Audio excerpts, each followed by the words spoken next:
Minnesota MUFON members, and honored guests. My name is Tom Maher, and I'm the State Director of Minnesota MUFON on behalf of Adrian Lee, our Assistant State Director Mike Harris, our Chief Investigator Bill McNeff, our Secretary Kathy Blixrud, our Treasurer Jan Swenson, the Minnesota MUFON Board of Directors, and our field investigators. I'd like to take this opportunity to welcome you to our presentation today, Ghosts and UFOs, Connecting Paranormal Phenomena through Quantum Physics, at the New Brighton Family and Community Center in New Brighton, Minnesota, on Saturday, October 12th, 2019. We're actually very excited to have Adrian Lee back here with us today to promote his new book. For those of you who are newer to Minnesota MUFON, we've had a long history with Adrian. We consider Adrian as a friend of the organization. He's been very good to us. He's presented to us a number of times before, and he regularly promotes Minnesota MUFON on his radio show, and for that, we thank him. Yes. And he's always got great cutting-edge research to share, and it's always exciting to listen to him speak. Adrian is the founder of the International Paranormal Society and a member of the Luton Paranormal Society in England. He has investigated ghosts and paranormal activity all over the world for 25 years. He first came to Minnesota early in 2008 to work on several paranormal video productions and spent 2 years in Minneapolis as the national and international news correspondent for a live paranormal talk radio show on 100.3 KTLK. He currently hosts the only weekly paranormal news quiz show, More Questions Than Answers, every Friday on the Dark Matter Digital Radio Network, a show that was nominated for the 2018 Comedy Awards. He has also appeared on My Real Ghost Story, Fox 9, WCCO, Eyewitness News, KSTP, KGRA, KSAX and KARE 11. He currently lectures on all aspects of the paranormal, including ghosts, UFOs, psychic development, and angels. Now, 30 years ago, if you investigated UFOs, you wouldn't even broach the subject of ghosts. I'm not going to go around chasing sheets. Casper only exists in the comic books. And if you were a ghost hunter, you were never going to waste your time chasing lights in the sky. That was a complete waste of time. And if you were in the scientific community, you knew there was no physical evidence for any of these phenomena. Well, as time moved on and research progressed, and they followed the evidence, some of these biases and walls came down, and researchers were more open to considering other possibilities, commonalities, and yes, even scientific basis for these phenomena. And this is where we find our friend Adrian Lee, at the forefront of paranormal research and cutting-edge thinking. And that is exactly what he has brought to share with us today. Please help me in giving a big, warm Minnesota MUFON welcome to Mr. Adrian Lee.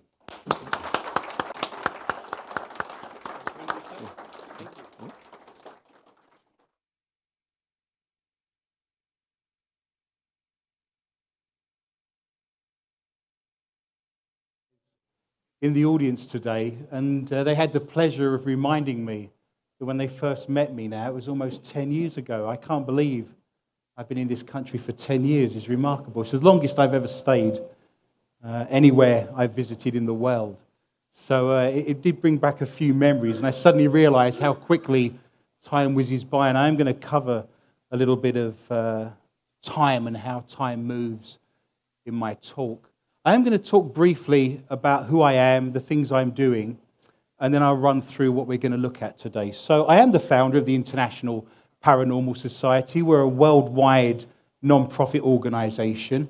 I set this up originally 25 years ago because I wanted to land in various countries around the world, be met at the airport, and be taken on a fabulous paranormal investigation. The idea for me, very selfishly, I guess, was that I could go to Paris, I could go to Berlin, Barcelona, and my team would meet me there, and we'd go off and explore a chateau or a fabulous castle. I also like the idea that we could share information.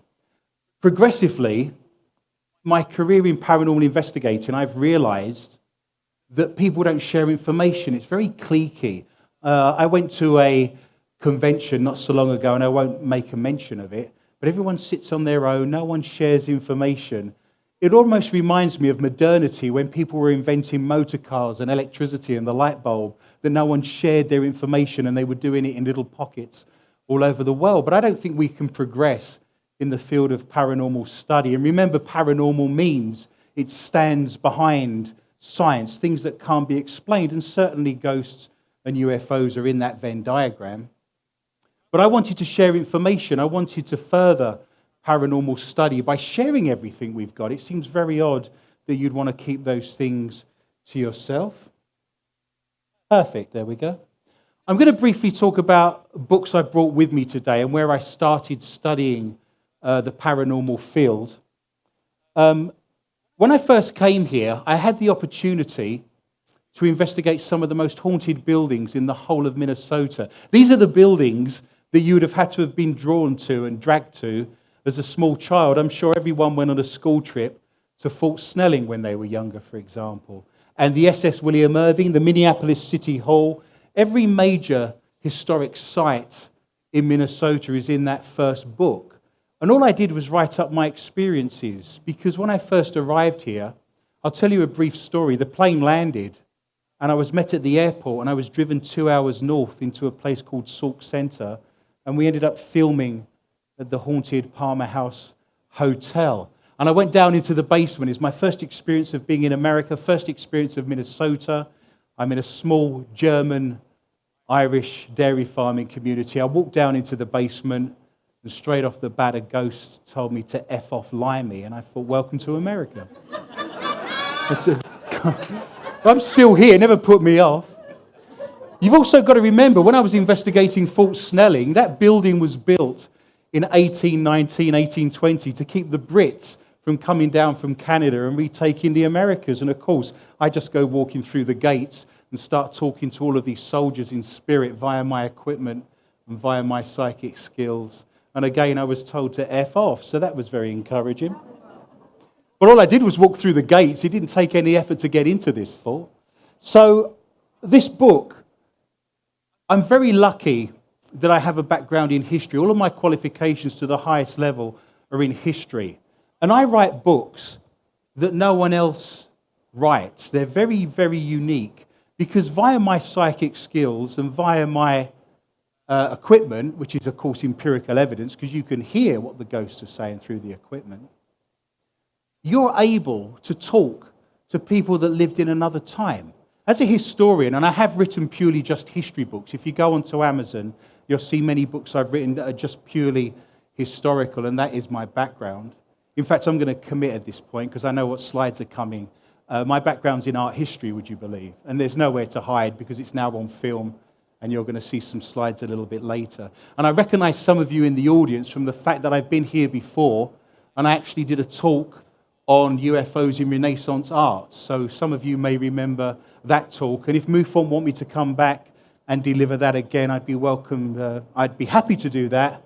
That's a very popular talk, and I've not done it for a while. So if there's a consensus that people want to see the UFOs in Renaissance art talk again, I'd be happy to come back and do that. But as a historian, you're dealing with secondary source materials. We don't have a time machine. We wasn't there.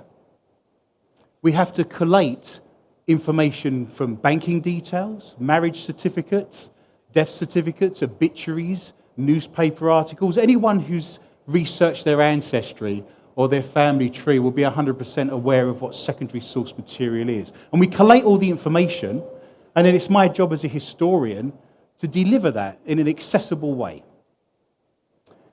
Isn't it amazing? I suddenly realized that if I was talking to a ghost from 1852, I can ask them what it's like. I can ask them questions, almost like you'd ask your granddad what he did in the war. This now makes this primary source material. So these books are unique because I'm bringing back history that's been lost to the knowledge of man. I've spoken to ghosts and spirits, and you can listen to the recordings of them. I've got them on my website. And ghosts and spirits tell me their name. They tell me dates. They tell me incidents and accidents that happened in those buildings. And if I just published that, if I just wrote about that, I'd be laughed at by other historians. What I do is I go to old, damp, antediluvian basements where they have historical societies with mean old German women, and I go through all of the files. I know, it's terrible, isn't it? And I find them. I find these people. They really existed, and those incidents and accidents actually happened. So I then reference all of my historical research, but the only reason I know it is because it was given to me by the dead. And that's an amazing tool. That's something that's unique to the work I do. I'm bringing back the history of Minnesota and the history of the Midwest that's been lost. And I'm bringing it back, and the only reason it's come back is because the dead have told me about it. So that's a very unique way of working as a historian, and those books are available. This one on urban legends is the Midwest book because it has Iowa, Wisconsin, but it is very Minnesota heavy as well. And you may recognize on the front there the Loon Lake Cemetery from The Curse of the Witch at Loon Lake. And David Ellefson, who's a native of Minnesota, he was born in Jackson County. He is the bass player and the founder of Megadeth. They've sold 60 million albums worldwide, and they won a Grammy several years ago. He wrote a foreword to that book because Megadeth actually wrote a song based on that witch at Loon Lake Cemetery. So everything ties together very nicely. Finally, before we jump in, I've written the book, How to Be a Christian Psychic, what the Bible says about mediums, healers, and paranormal investigators. I've written this as a response. I'm a Christian, so I don't preach. I don't ram it down people's throats. My relationship with God is that. It's no one else's business. I got fed up. You'd be amazed. The amount of hate mail. They talk about Minnesota nice, but you'd be amazed at the amount of abuse. And everyone's laughing because they know Minnesota nice doesn't exist. I knew Minnesota nice didn't exist the first moment I drove in this country. That was glaringly obvious. And you'd be amazed the amount of derogatory comments and messages I get on an almost daily basis from what I would consider to be almost right-wing kind of fundamentalist Christians saying you shouldn't, talk to ghosts, you shouldn't be a psychic. And I'm of the opinion that, you can't claim to be a Christian and not believe in a spirit realm. I've actually read the same book I've read. So this isn't knocking Christianity. It's a very positive Christian book. And lots of people have written very good and positive reviews on Amazon, for example, that said they've now come back to the church based on reading that book. And all it does is highlight all the places in the Bible there's paranormal activity, ghosts, prophecies, healing. I mean, I think off the top of my head, God used 32 prophets alone to deliver messages to man, from Aaron all the way through to Zechariah. And there's many, many stories of ghosts, of course. I just got fed up of people coming to me as the founder of the International Paranormal Society and saying, I've got a ghost in my house. It's my grandmother. I went to my pastor and they say it's Satan. And they just got fed up with that kind of response. So it's just a very nice book written about all the paranormal activity that's in the Bible. Okay. I have a radio show. It was briefly mentioned at the beginning. We celebrated our 250th anniversary episode last night, and it was very messy. That's very kind of you. It was a little bit more raucous than normal episodes, I would suggest. I tend to be the very stern sort of school-teachery Brit, and I'm surrounded by Americans that like drinking. That's where we are with that. But it's very funny. People think I'm funny. Obviously, no one in this room, but generally people think I'm funny. It did start out as a very, very serious paranormal news radio show. And Dark Matter Digital Network, if you recall, was the network that Art Bell set up. And we used to be the show that was on before Art Bell, before he sadly passed away. But if you wish to access that, it's 10 p.m. every Friday night on the Dark Matter Digital Network. We have 100,000 listeners in 190 countries all over the world. And the benefit of that is that next Friday, I'm going to talk about my experiences here. So you need to be nice to me. And that also means that people in Serbia, the Philippines, Brazil, Iceland, South Africa are suddenly going to know about MUFON of Minnesota. And that helps to get me, of course, into a lot of historic buildings as well. But if you get an opportunity, that is available. You can grab one of my business cards, and the details of how to access that are there. If you go to SoundCloud, iTunes, Stitcher, TuneIn Radio, all of our episodes are available for you to listen to. Okay, here's my plan for today, so bear with me. I've got a cup of tea somewhere. An Englishman and a cup of tea are never far apart, are they? By the way, if you're telling jokes and the punchline's liters, that would go down really well in Europe. But I can understand why that didn't go down so well here. I'm going to undertake quite a task today, so bear with me. First of all, I'm going to prove that ghosts and UFOs exist, and that's actually the easiest part of my day, would you believe? How, can you imagine a time when you would ever say that was the easiest part of your day, to prove to an audience that ghosts and UFOs exist? And I'm going to give myself 5 minutes on that because that's the least of my concerns. I'm sure everyone in this room is here because they've had experiences with UFOs and probably ghosts. I'm going to show that ghosts and UFOs and aliens have been with us from day one. And again, I'm just going to dedicate a few minutes to that. I'm going to show that science can actually be wrong. So if there's any scientists in the room, you may have your head in your hands at that point. Both my parents are scientists, and I'm a constant disappointment to them, of course. My dad worked in the physics labs of Queen Mary and Westfield College in London, and my mother worked in a biochemistry lab of one of the biggest hospitals in East London. So I'm going to talk about science being wrong. This is going to cheer everybody up today. Be aware of your audience. I'm going to prove or suggest that ufology is dead, but do not fear. I can hear you grinding your teeth and getting ready to throw things at me. I will talk about how we can make that progressive and where we can go after I make that statement. I'm going to show what ghosts and UFOs have in common. And when I get to that part, I'm going to talk to you about how this book started 8 or 9 years ago. The book that I'm having published this week, it's only just come out. The ink is still wet. If you're one of these people that likes smelling books, it's a great book to get. The ink's still wet. And the glue, so you can sniff that to your heart's content. That book evolved, that book started in this room where I'm standing now. And I'll talk about that when we get to it, because I was here for a MUFON symposium, and I think it was about 10 years ago now. And in that moment, I suddenly realized that ghosts and UFOs had so much in common, and I will get to that. But it actually started here in this room where I'm standing now, was the genesis and the evolution of that book almost 10 years ago. Was there anyone in the room that remembers that symposium? Ted Phillips was here, Chad Lewis came along, one person. Well, you remember that. Yeah. And it shows you how many times, you mentioned I've been backwards and forwards here quite a few times, but I'd forgotten this until I stood up here and I saw you all, and I thought, this is the room this book started.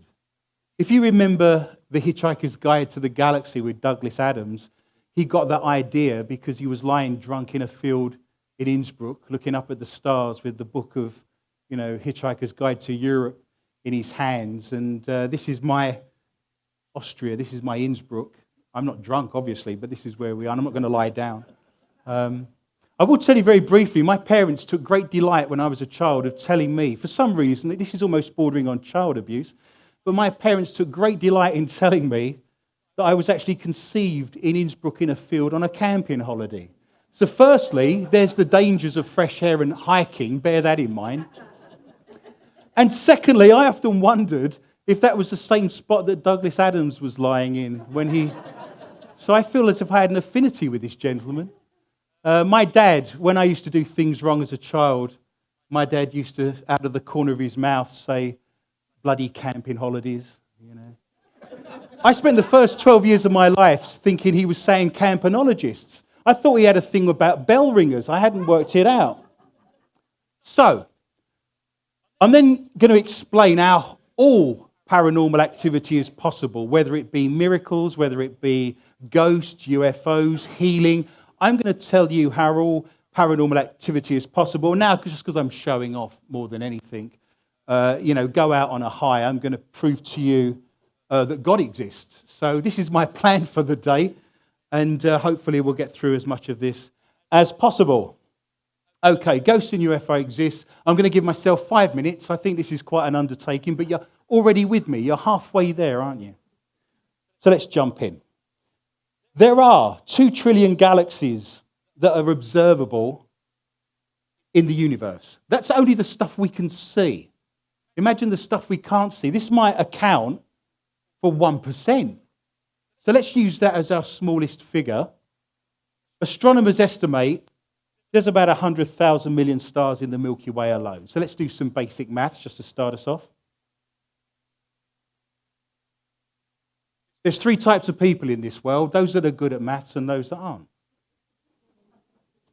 I've got time, I can wait. This is how many stars are in one galaxy. This is the number of galaxies. Let's say that all these little stars are suns, of course. And let's just say, for the benefit of having simple math, there's 10 planets going around each star. You know, at the bare minimum, just in the observable universe alone, there's 200 quadrillion planets. You cannot tell me there's not a piece of moss growing on a rock somewhere, right? In fact, I believe that probably within a year, they're doing some missions to Mars at the moment where they're going to drill down quite some depth. And I suspect within a year, if this isn't true, it will come back in a year's time and I'll buy you a drink. But I suspect they will find some sort of life on Mars probably within a year, maybe a bit longer, some sort of microbe. I mean, if it's on our neighboring planet, it's everywhere, right? Even your government has admitted that UFOs exist. This was a press conference on April the 4th, 1950. That gentleman is President Harry S. Truman. He said, and you can look all this up, I'm a historian, everything's been referenced and researched. He said, I can assure you that given they exist, these flying saucers are made by no power on this earth. So even your president is saying that UFOs exist. This happened recently, and of course, being ufologists, you'll be aware of this. There may be a few people in the room that aren't. At the end of 2017, the US government Defense Department acknowledged the existence of a UFO investigation program. Vast amounts of money, I think it was $22 million, were plowed into this over several years. That gentleman there is called Luis Elizondo. He's the former head of the Advanced Aviation Threat Identification Program. And this, I believe, he delivered. This is actually a UFO photograph taken by a fighter plane. He said, it's been proved beyond reasonable doubt and unidentified flying objects of advanced capabilities had been seen lots over the years, he continued. I think it's pretty clear this is not us and it's not anyone else. So one has to ask the question where they're from. And he's a government worker, of course. He was the head of that department and he came out and said that. In actual fact, he did me a favor. When that came out in 2017, I've been working on this book ever since I stood here with Ted Phillips and gave a talk 10 years ago. So it's been bubbling along in the background like a little meta-narrative, picking and pulling on my unconscious mind while I've been working on other books. When that statement came out in 2017, I got a phone call from my publisher that said, that UFO book you're working on, is it close? And this statement and this coming out in the press actually made this book happen a lot quicker. My publisher was suddenly more interested in this book based on this statement, and it pushed it along. And some of my other projects then got pushed to the back a little bit. And in many respects, this was the kind of almost catalyst I needed. Otherwise, it would have been one of those books that I'd have been working on for years and years and years that never sees the light of day. But this gentleman actually did me a favor, and my publisher saw this and said, I think we need to get that UFO book out. Bigelow Aerospace in Las Vegas modified buildings to allow the storage of UFO materials. The British government gave Bigelow Aerospace £17 million to house all their UFO fragments and all of their vehicles that they found. And this is the building in Las Vegas.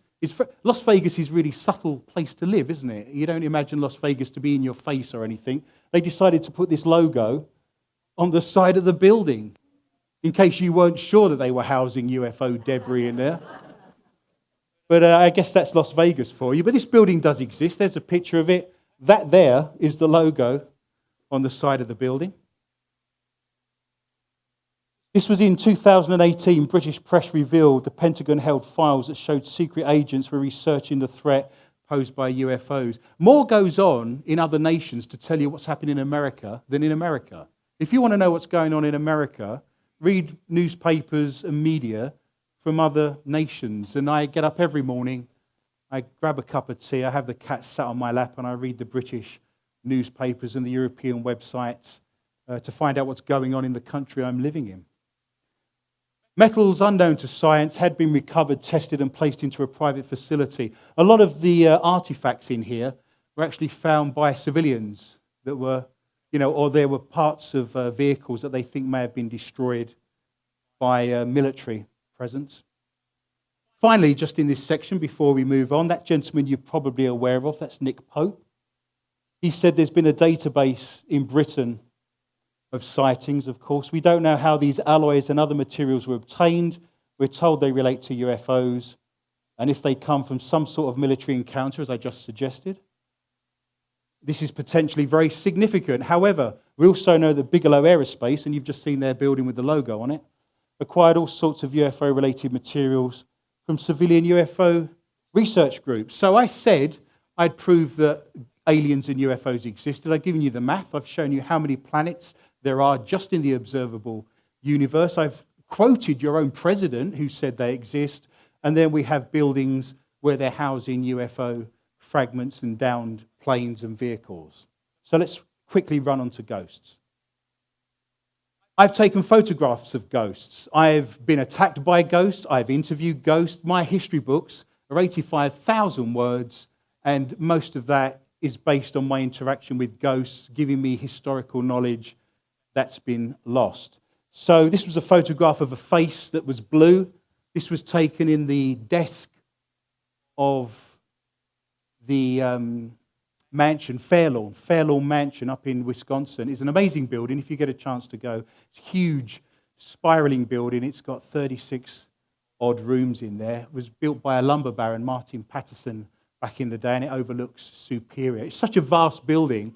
We've investigated this many times, and we were running cabling through the building to have static cameras lined up in various places. And I went to the top floor to set up some equipment, and I saw one of my investigators looking lost, and he couldn't find a way back down. He'd wander around upstairs on his own and couldn't find his way around. I was fortunate. I thought this through, and I left a trail of breadcrumbs. So I actually got back okay on my own with that one. This was a shadow figure that I took a photograph of in the Opera House in Long Prairie in Todd County. This was a ghost in the Schmidt Brewery. We're not a million miles away from there, are we? But I was in the furnace room, and a ghost walked past me. I had a camera with a cable release. You've got to remember, I'm taking these photographs without a flash. I'm using a cable release, so it's an extended exposure. So you actually get the motion of the ghost walking through the frame here, almost like you'd see someone running with a long exposure time. And that's the furnace room where they used to boil up for the soap in the soap factory in Minneapolis, above there. And this is a good thing to remember. A lot of the work I do, even though I don't claim in the sense of my parents that I'm a scientist, I do take a scientific approach to my paranormal investigating. And I took, in all of these examples, I've taken 6 or 7 photographs all at the same time, and these images only appeared in one. So I've got baseline photographs to look at. If you ever come up to me and say, Adrian, this looks like an orb, I would say, well, what does it look like in the other 3 or 4 photographs you've taken? And so when you see these, other photographs were taken in exactly the same place with the tripod and with the cable release, but these images only appeared in one of those photographs. I've been attacked. There is physicality. This lady was clawed all around her back in the Mounds Theatre. Again, not a million miles from here, east side St. Paul. We pulled her out of the basement, and she'd been attacked with claw marks. And this was, again, I was raked down my neck, again with talons. That took place in a coffee shop in Jackson County. They were renovating in a really old building that was a Masonic lodge upstairs back in the 1880s. And I didn't even know that had happened until I was told I had claw marks on me. I was bitten on the hand, teeth marks, at the North Shore Theatre in Duluth. And I think I'm going to introduce a couple of people in the audience that are actually with me. I do obviously have a team, and there are people that travel with me, and you can have a chat with them afterwards. And they don't like being in the spotlight. I'm the guy that stands up here and tells the jokes and has the nice accent. They're like to work in the background. So when it was mentioned at the beginning of this presentation, who wants to stand up and introduce themselves, obviously they didn't stand up because they prefer being in the background. People are leaving already. Look. Don't leave, I'm about to introduce you. Well, I'll introduce these two ladies. Now they're whispering, look. You know I never had grey hair till I met American women, you know that. Sam, you'd like to wave to everyone. Would you like, in the mustard-coloured top, Colonel Mustard with the lead piping in the ballroom. Sam, I'm going to introduce. She is an award-winning film director and writer. She actually has a film premiering in Los Angeles on Monday, is that correct? So we do have some amazing people here. Scott is going to wave to everybody. There you go. Scott came down from Superior today in poor weather. He's one of my team leaders. He's been on my team, the International Paranormal Society, for probably the longest amount of time in this country. He's been with me for about 8 years altogether. And the reason I'm bringing him up and mentioning him is because he was with me when that took place. And he's got lots of stories, and he's supporting me here. So if you've got any ghost stories at the end, or there's anything you want to ask about paranormal investigating, he's my tech expert. I'll also mention that until recently, he's retired recently, but he used to be, for many years, an air traffic controller up in Duluth. How many years was that altogether, Scott? So for 32 years, he sat and looked at radar and everything else to do with air traffic control. If you've got any questions about some of the craziness he's seen, observable while he's sat there doing his air traffic controlling, you can chat to him about that. And we did have a chat recently, didn't we, about some of the UFOs and some of the anomalies that he's seen over the years. But when would you get an opportunity to talk to an air traffic controller that's been in that job for 33 years? So if you want to embrace that today afterwards, you're more than welcome to have a chat with Scott. Antonia Felix, Dr. Antonia Felix, I'm going to introduce you. You need to wave to everybody. There we go. She gets a round of applause just for being Antonia Felix. Antonia is an award-winning author. She writes biographies, and you may have seen her books in Barnes & Noble. She writes biographies for very strong political women. So she's written biographies for Condoleezza Rice, Elizabeth Warren, Michelle Obama, and you've probably seen her books. So if you get a chance to chat to Antonia, you know, you should have brought some books with you today. We could have, but if she's got business cards with her, she's a fabulous lady. And again, when would you get a chance to have a chat with someone, you know, who's written the biographies of Elizabeth Warren, for example? It's very much in the news at the moment, isn't it? Okay, I've probably gone on for more than 5 minutes, but I'd like to think that I've proven to you that ghosts and UFOs exist. I certainly don't go around biting myself or scratching myself. And I've spoken to ghosts. And at the beginning, of course, I said that my books are solely written on my interaction with ghosts, and they provide historical knowledge and information. And again, the math is there. You'd have to believe there was life on other planets. So we move on to my second theme, just to get through this quickly today. They have always been with us, so let's jump in. Let's start with UFOs. This is a medieval tapestry. This is a painting from a cave wall from 10,000 years ago.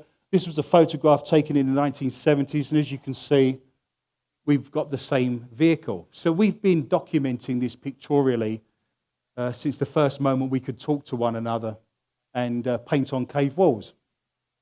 Of course, there's a lot of books written. Van Daniken would be a good example, but there's lots of books written about ancient UFOs. There's the TV series, so I don't need to dip too heavily into this.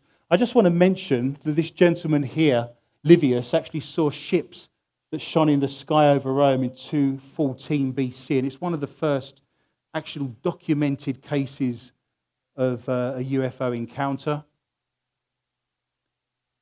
I'd be remiss as an art historian if I didn't stand here and show you some art history. Okay, so I've got a captive audience. You're going to look at some Renaissance art. Those of you that have seen me give my Renaissance art UFO talk have seen these before, but I just want to again touch upon the fact that we've been documenting this since the dawn of time. So this is Madonna and Child. This was in the 15th century. I'm not focusing so much on the Madonna. The child's not even present here. But this gentleman, this shepherd and his dog are looking at the UFO. that's depicted in the painting. And if you remember the talk that I gave, I did talk about the fact that it couldn't be a sun, it couldn't be a star, it wasn't meant to be an angel. We had that discussion, and I showed you examples from the same period of how they would depict that. But there's just a close-up version of that. And here's some contemporary, relatively contemporary, compared to the 15th century, imagery of UFOs, of course. Here's my favorite. This was painted in 1600 by Bonaventure Salembini. And it's in a nice church called San Lorenzo in San Pietro in Italy. And if you look at the very top of that painting, there's Jesus, there's God, there's the Holy Ghost represented there by the dove. And of course, they're holding a satellite. Why wouldn't they be holding a satellite in 1600? Makes perfect sense, doesn't it? And I'm going to show you a slightly better photograph of that. This is made up of welded plate metal, and there's a light emanating. Obviously, no electricity in 1600. There's actually a little dial down here, and of course, buttons, dials are an invention of modernity and electricity, of course. And just to cap it off, it has detractable aerials, like you'd see concertina down. And you'd have to wonder why in 1600 they painted a satellite in a fresco. My conclusion for that is that a satellite landed in a field and the peasantry were scared, and they went to the church that was the bringer of education and knowledge in that period and said, "What's this item?" You can imagine them bringing this. It's almost like a probe, isn't it? You'd see on a science fiction program where they send a probe out, like on Star Trek. So there may have been a probe they've discovered in the field. They brought it into the church and said, "What's this?" And of course the church says, "Well, it's from God." They don't have an explanation of what it is, but they don't want to scare the people, so it's from God. So at that point, it gets shown with God and with Jesus. That would be my understanding of how that comes about.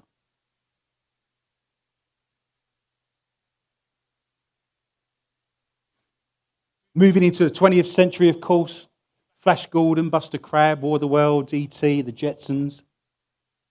Throughout our culture, we've gone from cave walls to 21st and 20th century with UFOs and aliens. Let's do the same with ghosts. This is a very ancient belief. It's in Indonesia. They dig up their relatives once a year, bring them into the house, put them in new clothes, give them a slap-up meal and take them back again, because they want the spirits to be able to find the house that they can come back to, the family house. Of course, mother's never looked better, is she? It's the best she's looked in a while. This is a great story. One of the earliest recorded ghost stories in the canon of mankind.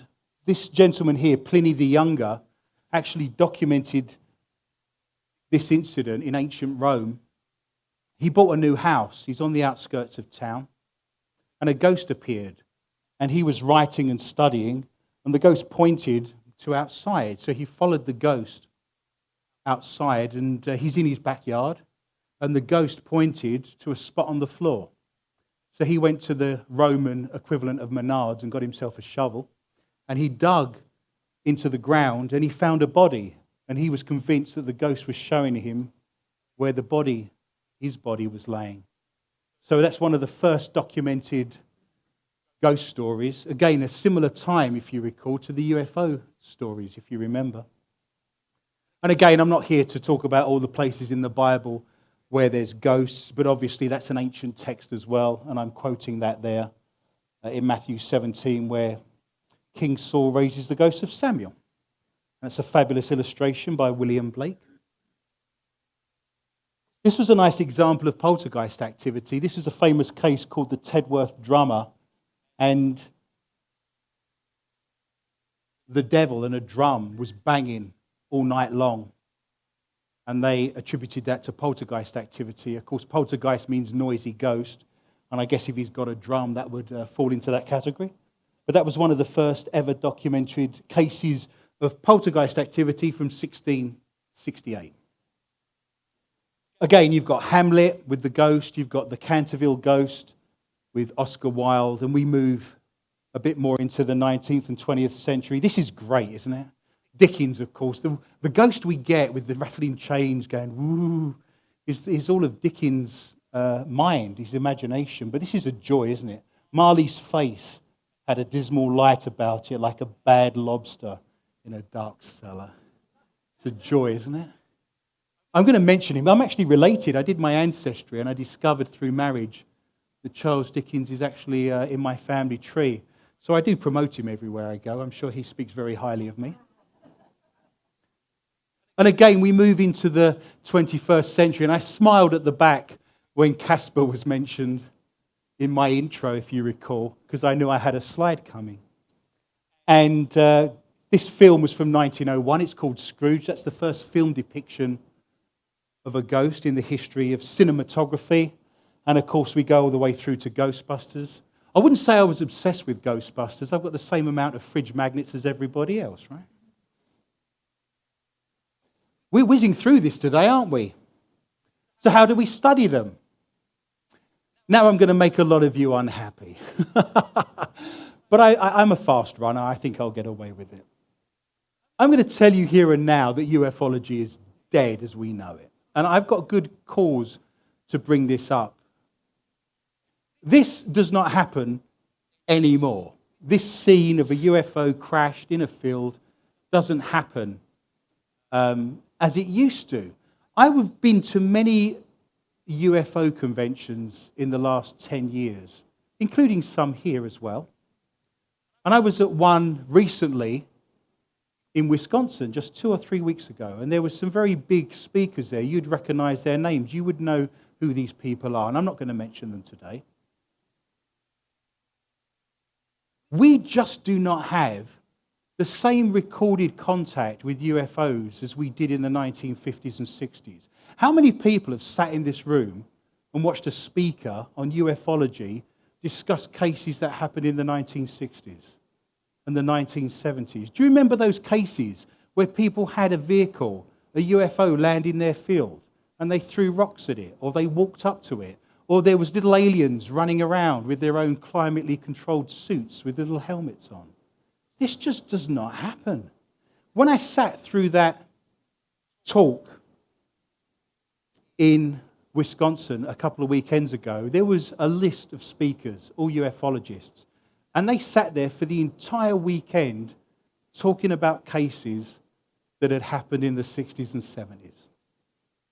This doesn't happen anymore. There may be reasons for that, and I'll talk about that in a second. If we want to be progressive, if we want to find out what UFOs and ghosts actually are, how's there any development? How's there any evolution if all we're doing is looking at old cases that happened 60 to 70 years ago?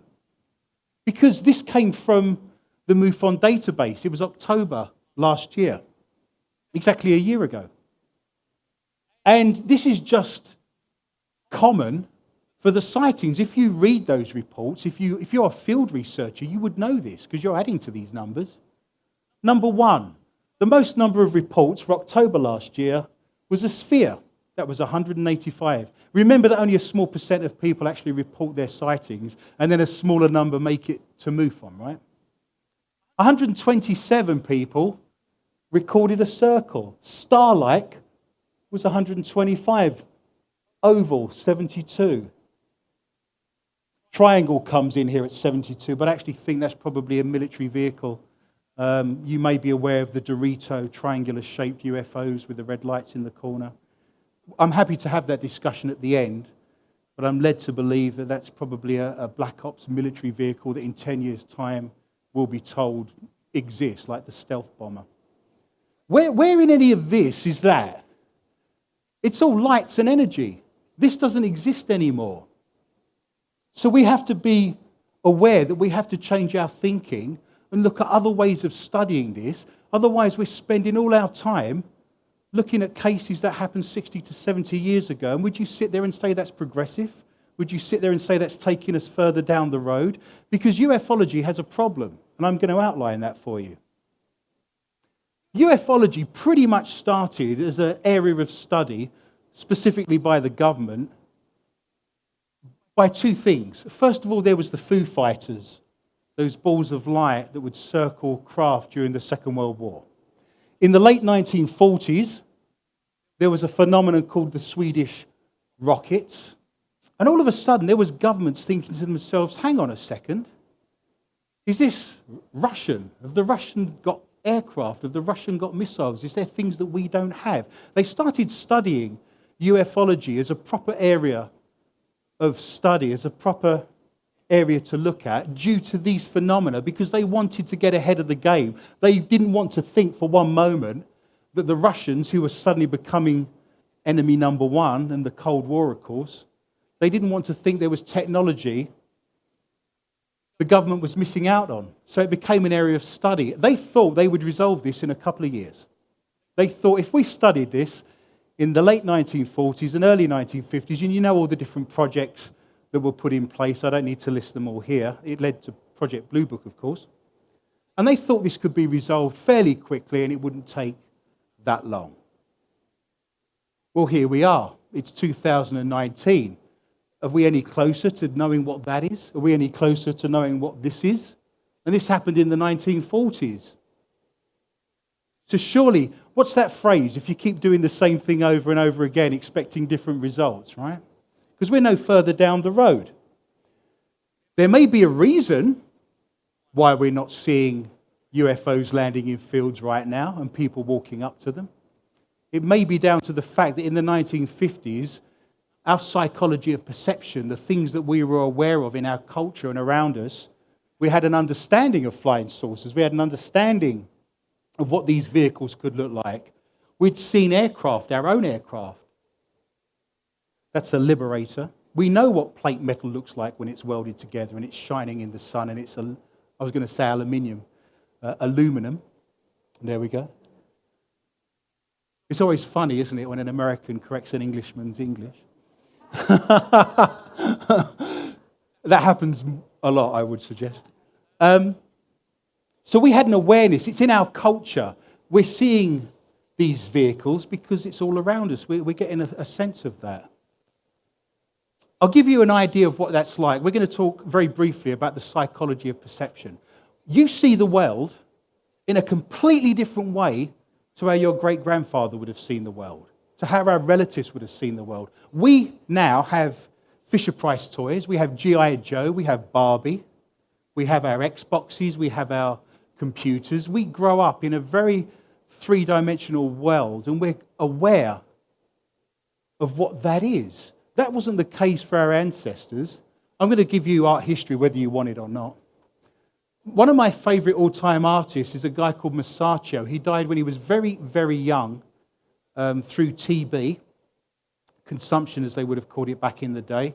There's only 7 or 8 of his paintings in existence anywhere in the world. And yet this relatively unknown artist with a very limited back catalogue, if you like, produced probably one of the most important paintings in the history of mankind, and it's that one. And you're sat there thinking to yourself, well, that doesn't look that impressive. That's not that, it hasn't got that element of awe and wonder about it. This is one of the first examples in the history of Western art of linear perspective. Can you see the way that the alcove is going back?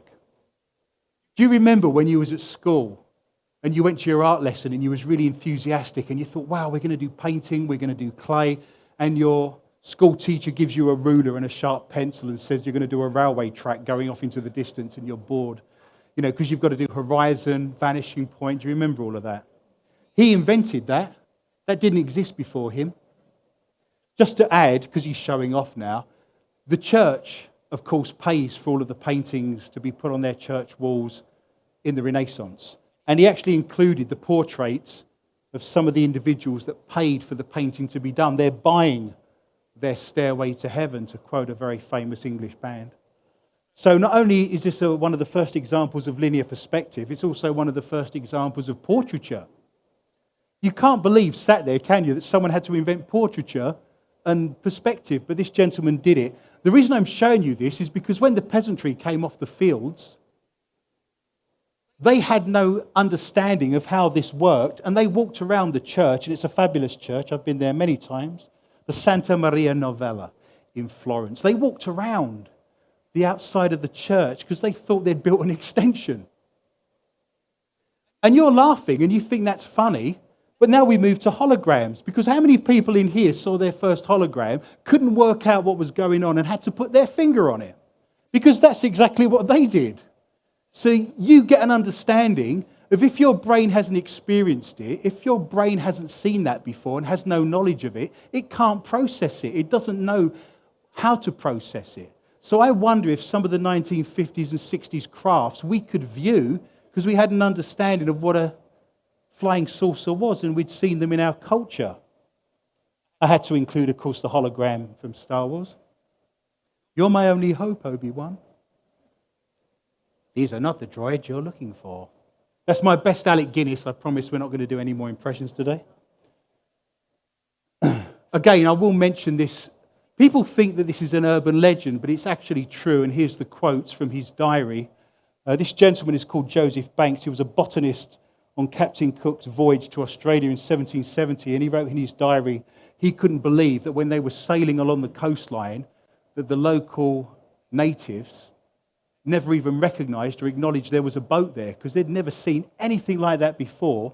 So it was invisible to them. They couldn't see it, even though it was there, because their brain and their psychology of perception couldn't understand what was going on. And he comments on that in his diary. They were blind to it because they'd never seen it before. Their brain couldn't process what they were visually seeing and putting it into context. So I wonder if some of those 50s and 60s UFOs, we recognized because we had an idea of what they could be. But then when we start looking at energy and orbs, which was our data bank, if you remember, perhaps we're not as advanced to be able to recognize that. I also wonder, of course, after a period of time, the UFOs probably thought to themselves, the aliens, perhaps we better start cloaking ourselves, because farmers are throwing bricks at us and, they're starting to take photographs. So it may be that they've put in place some sort of cloaking device to stop us from seeing that, but whatever the reason, we just don't see that anymore. So how are we progressing by looking at cases from 60, 70 years ago? So we need a new way of looking, because the old way, in my opinion, and I'm happy to have that debate with you, but I believe the old way of looking at that is gone. So what's the alternative? So I'm not saying there isn't a conclusion to this or something that we can add, but I'm going to look at that now for you. I'm going to now tell you that everything you learn at school pretty much was wrong. So don't feel bad that you were educated in Minnesota. I believe this is universal. But with extraordinary phenomena, I think we can all agree that ghosts and UFOs fall into the category of extraordinary phenomena. We require some extraordinary thinking. We threw the baby out with the bathwater.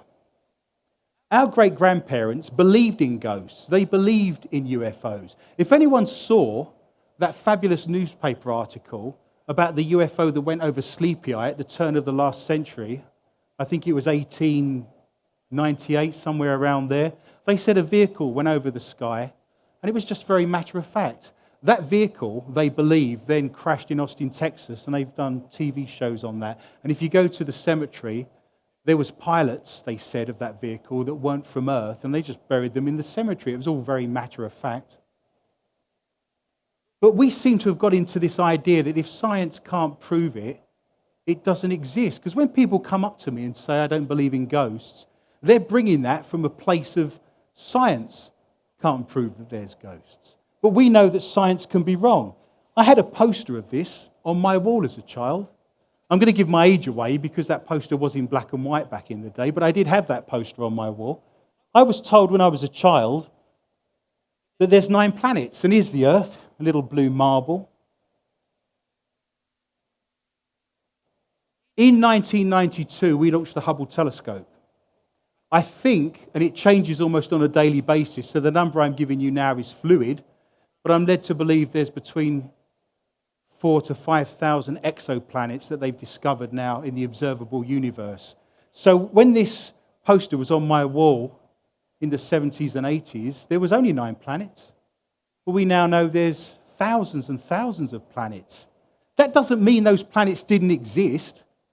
It just meant that science couldn't prove that those planets exist. So science is wrong. We need to keep an open mind.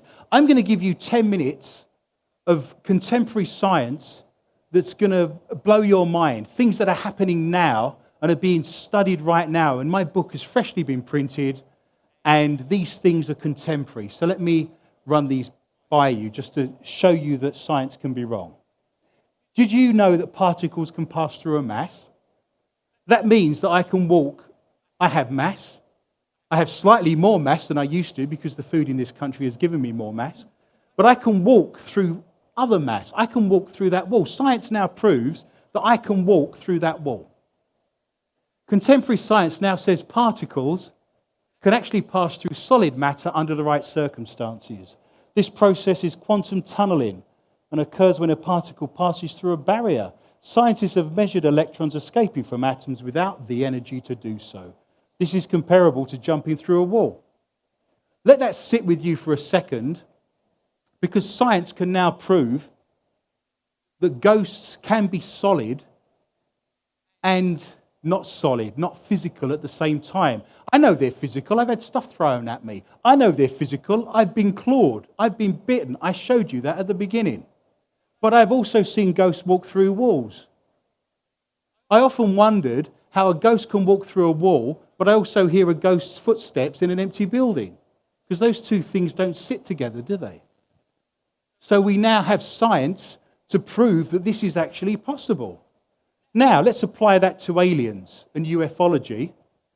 A ghost walking through a wall, or myself being able to walk through a wall, mass passing through mass.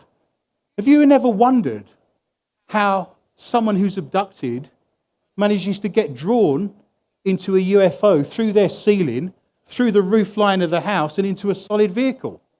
Is that not ever something you've considered? Because that's what the ghost is doing. We now have science to back that up. They're doing exactly the same thing, aren't they? Mass passing through mass. Otherwise, how does your abductee get from their bedroom into a vehicle through the different layers of the building and into a solid physical vehicle that they're standing in? It must be physical. Light can be solid. A recent breakthrough discovery from researchers at Harvard have discovered how to make individual photons interact and bind together into molecule structures, creating a completely new state of matter. This could potentially allow light molecules to form structures. So ghosts are light. They generate, they emit light. I've seen orbs, I've seen energy in basements and various haunted places. And by the way, whilst we're on the subject, a ball of energy and a ball of light in the sky is a UFO. A ball of light and a ball of energy in the basement is an orb. But what's the difference? We're demarcating them, but it's the same thing we're experiencing. So I've had ghosts turn lights on and off. I've had ghosts throw things at me, but they're light. And science now proves that that's possible. I mentioned the footsteps, opening and shutting doors.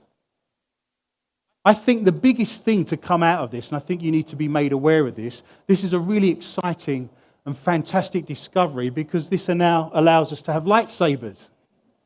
So if you leave this with nothing more than this memory, lightsabers are now actually possible. And how many times have you seen science fiction shows like Star Trek back in the day, and it's now become reality? This is reality. This could happen in a very short period of time, would you believe? You can also have massless particles. Researchers recently confirmed the existence of a massless particle called the Weyl fermion, which has the unique ability to behave as both matter and antimatter inside a crystal. This strange particle can create electrons that have no mass. Well, all of a sudden, this is mass, but it doesn't weigh anything now. These can be weightless. Here's our ghost, who's solid, who throws things at me, who slams doors, but they're floating. They're going through the air. Science can now prove that ghosts and UFOs can exist, whereas before they were just dismissed. The people coming up to me and saying, ghosts don't exist. Remember, that's from a place that science can't prove they exist. I've just spent the last 5 minutes giving you contemporary science that now proves that ghosts and UFOs exist in terms of how they move around. This next slide is a little bit wordy, but I wanted to put it up in its entirety because what I'm about to demonstrate to you is wholly remarkable. Electrons and protons only exist when we look at them. They have discovered when we don't have instrumentation on them, when we don't see them, they don't exist anymore. So where do they go? And what you're suggesting then, because everything is made up of electrons and protons, what you're suggesting is that if we don't look at something, it doesn't exist anywhere in the universe until we then re-look at it. I'm not going to read this out, and I do cover this in my book, but who would have thought that quantum theory at the highest and furthest level would be mystical? That's amazing, isn't it? This does not exist unless we look at it. Do you remember the Doctor Who episode where there's an alien, and when they look at it, it's there, and then when they don't look at it, it's not there anymore, and they don't remember it? That's kind of what's going on. I'm sure the person who wrote that episode probably had a good understanding of that contemporary science, but you could now spend the next 2 hours discussing where they go when they don't exist anywhere in the universe until we look at them. And we turn our gaze away and they don't exist anymore. It's remarkable. That's mysticism. That's paranormal. Science is proving paranormal activity, when before science was my worst enemy. I was trying to convince people all the time that these things existed. So we now get to an area that I've just touched upon that says the basis of all reality is non-material. It's a bit Matrix, isn't it? And I'm glad you're sitting down, and we'll have a cup of tea in a minute and discuss it. The order of the visible world is a phenomenon that transcends the materialism of classical physics. If one pursues the nature of matter to the level of atoms and molecules, one finds oneself in the realm of mathematical forms and numbers in which all matter is lost. Therefore, the basis of reality is non-material. And this isn't new. Some of you may know very well Carl Jung. He talked about his archetypes and the fact that there's a whole world out there 150 years ago that, is non-material and doesn't exist, but joins all of us together.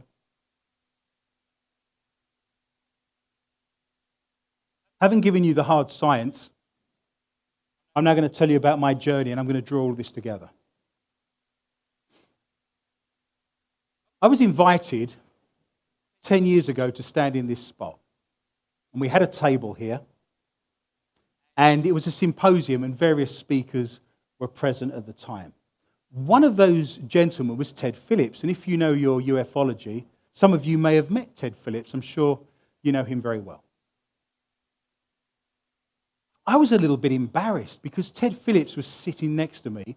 And I don't claim to be a ufologist. I've already nailed my colours to the wall. I'm a historian and a paranormal investigator and a psychic. So I've got Ted Phillips sitting next to me, and he started talking to me about paranormal phenomena. In fact, he tells a story.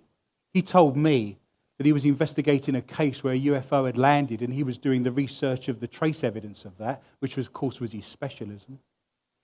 And he said to me, have you got any theories about why the people that work in the factory next to where the UFO landed have refused to go back to work? Because ever since that UFO landed in that field, the factory has just been mad with paranormal activity. The workers refuse to go back to work because there's dead people walking around everywhere.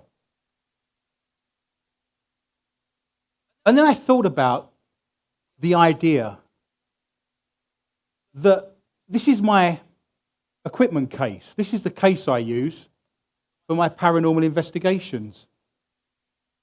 I suddenly thought to myself, ufologists have exactly the same equipment in their equipment case as I have. So we're measuring all the same things. And again, a light went on. So Ted Phillips gave me a little embryonic idea about UFOs and ghosts interacting with one another. And I do think that's to do with the energy of the UFO landing, and I'll discuss that in a second. But in this very room, that was hatched. And then I thought to myself, we have the same equipment. The ufologists in this room do the same thing I do when I'm looking for ghosts and haunting activity. We have the same equipment. We're measuring the same things. So what does that suggest? If we look at energy, these are photographs from Ted Phillips' website. and he's an expert on trace evidence, and he was talking to me about the energy, the burn marks. People say UFOs don't exist, but then that trace evidence gets in the way, doesn't it? The radiation, the burn marks, the impression of the landing gear in the soil. And here am I on my paranormal investigations measuring the same stuff when paranormal activity has arrived. This was in Pipestone. We were in the museum, in the Pipestone County Museum, and there's a textiles room. And these are uniforms from the First and Second World War. And one of my investigators is taking a K2 meter along and measuring the energy, and it measures electrical magnetic fields. And he's getting a reading.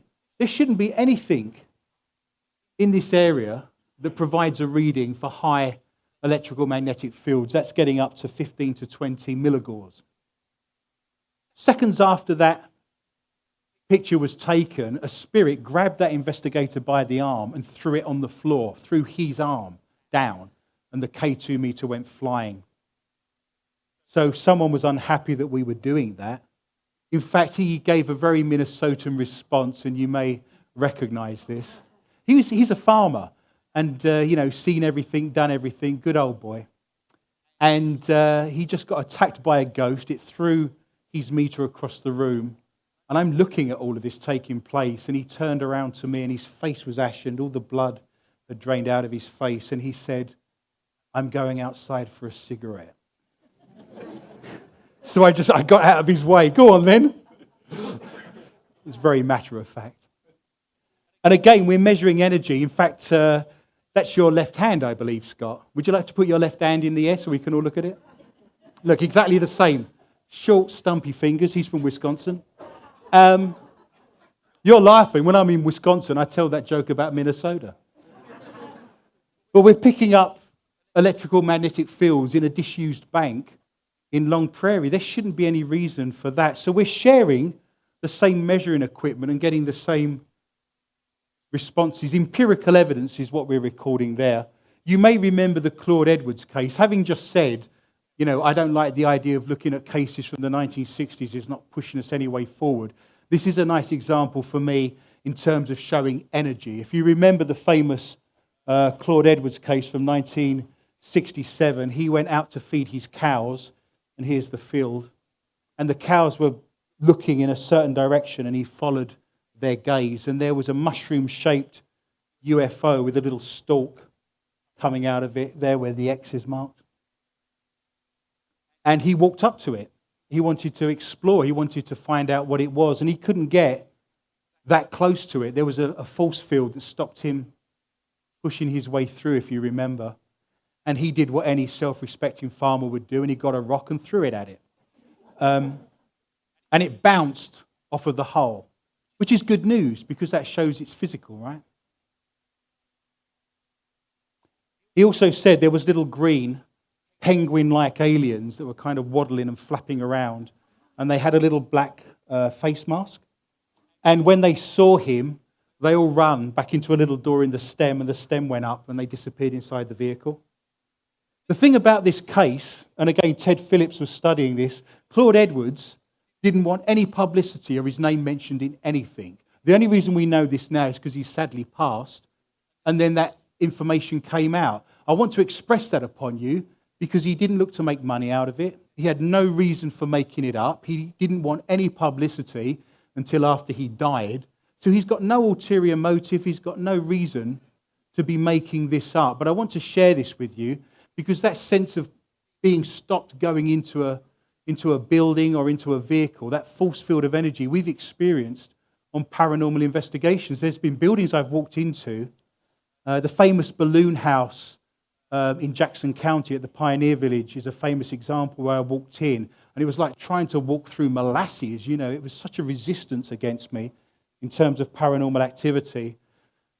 And again, there must be a sense of physicality because as Scott mentioned earlier, they come up on radar and other instrumentation that's measurable.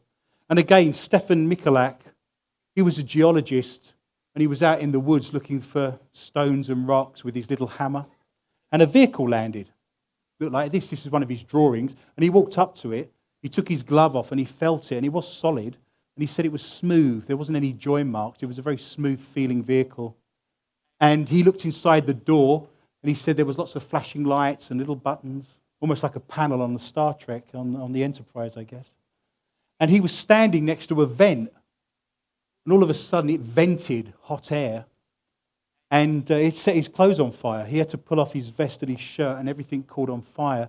And he was very ill, and he made his way back to his hotel and got medical assistance, and he actually suffered from radiation burns. These are the burns on his stomach from the venting. But I want to show you that, of course, because radiation is also energy. So we're looking at energy and things they have in common. Paranormal activity. This was the basement of an abandoned school in Moulton in Renville County in southwest Minnesota, and a giant orb of light came through the ceiling, and I got a photograph of that. You can see it traveling in each photograph. And I mentioned to you not that long ago that an orb of light in a basement compared to an orb of light in the sky should be the same thing in theory. There's a close-up of that orb.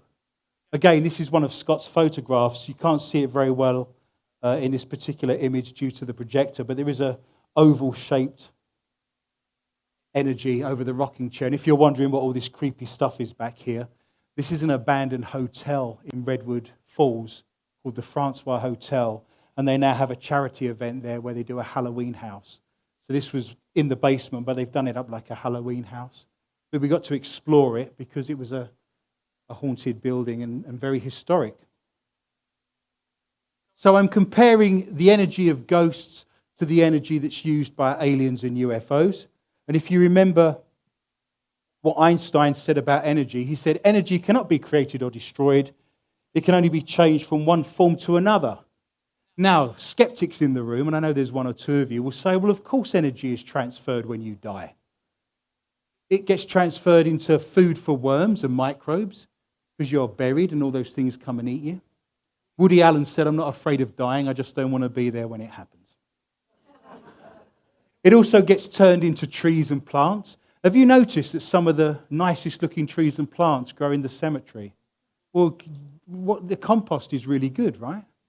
Back in Britain, we have very old medieval cemeteries, and I'd often go out exploring and doing my historical research and my paranormal investigating, and I'd see people picking apples or pears from trees in cemeteries and eating them, and I thought, wow, that's almost like a corpse smoothie, isn't it? Would you eat an apple?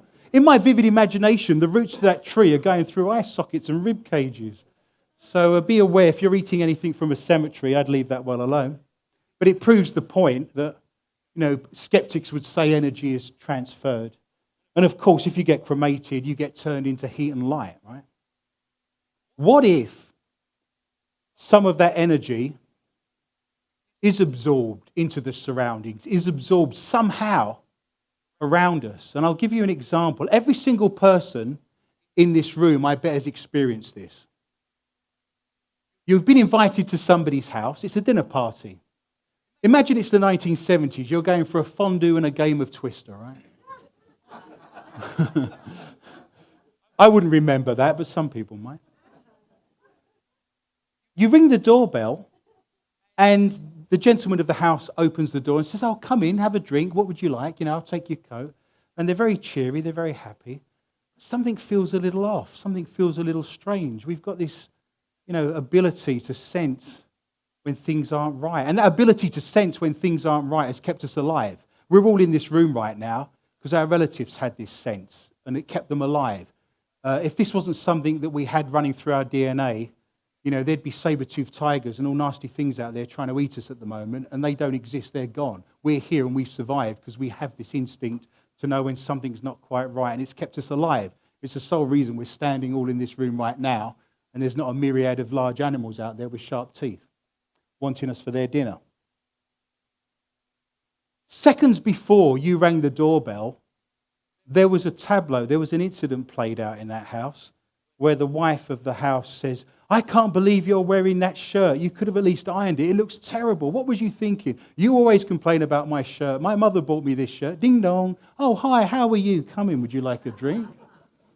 Because the energy of that sticks to the walls like a sponge. How many people have bought a house because you walked up the garden path and it just felt good? How many people haven't bought a house because you walk up the garden path and you think, oh, I'm not going to live here. Well, where does that come from? How do we get that information?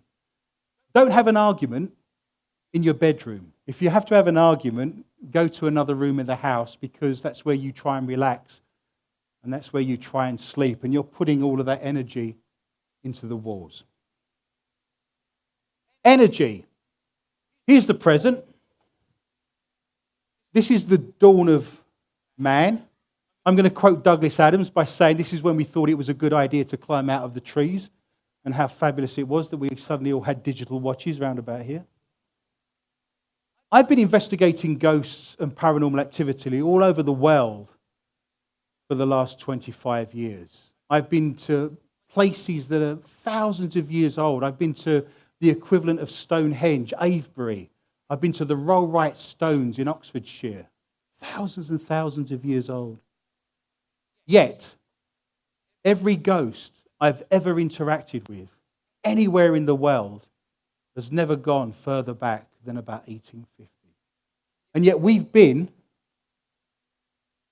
Stone Age, we've been around for this amount of time, but I can only access that. That suggests to me that when our energy leaves us, we can't haunt anymore. The oldest ghost I've ever spoken to in this country was in Minnesota. It was a gentleman called Hoxie Rathburn.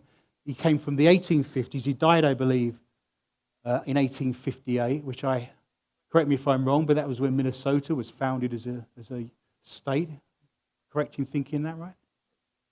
And he was a postal worker that caught out in a snowstorm and died of frostbite. And I had a conversation with him. I can't think of another occasion that anyone's ever gone back further than that. I have spoken to ghosts. I've interviewed them. If you have the unique ability to run equipment and to be a psychic, would you not ask ghosts some very searching questions like, where are you? What does it look like?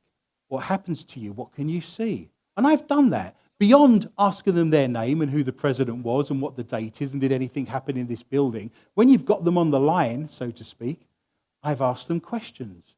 There was a ghost called Ella, and she haunted the Wheating Theatre in Tamar County in Iowa. And everyone had seen this ghost in the town. She'd sit in the third row with a hat on, watching stage productions. No one had seen her for 10 years.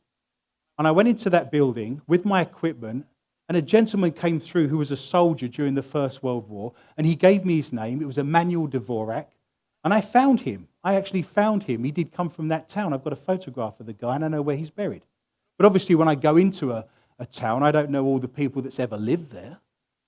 And he told me, I said to him, while I've got you here, can you tell me what's happened to Ella? No one's seen her. And he said, her energy has run out. She's no longer here.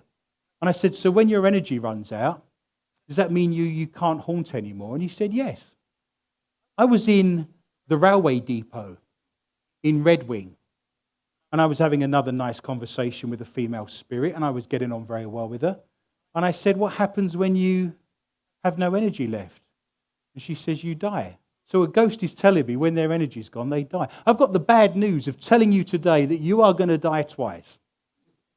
And then we can have a debate about where you go when you die for a second time. Because if you're throwing things at me and you're scratching me and you're opening the door and you're turning the faucet on, there's not an endless supply of energy. It's dissipating. Shadow figures might be ghosts that have just run out of energy and they can't fully manifest themselves. Ghosts have said this to me. I've interviewed them.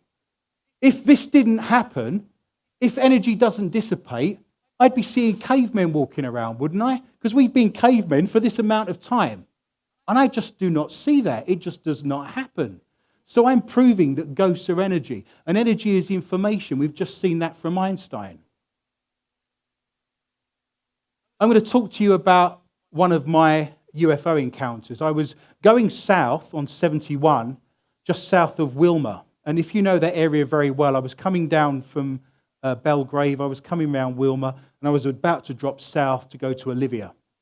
And there's just two wind turbines, two windmills. There's only two there. As you're coming down the hill, you see them. As I'm looking over my shoulder, it was a perfect August evening, 7 o'clock, turquoise sky, perfect conditions. I looked over my shoulder, and there's a blue circle, remember on our database, that was top of the list, right? So I'm now trying to drive while I'm looking over my shoulder. This was glowing electric blue. Do you know that electric blue you get when you see sparks or a discharge from an electrical appliance? Van de Graaff generator would be a good example. As I'm watching it move from right to left, it suddenly disappears. And I thought, that's odd. I've got my paranormal investigator hat on now because the moment I see that UFO, I've been investigating ghosts all my life. I'm looking at the time, I've checked the temperature, I can see where the sun is. In my mind, I know exactly what the MUFON investigator is going to ask me, right? And no, I hadn't been drinking. It reappeared here. So imagine the journey.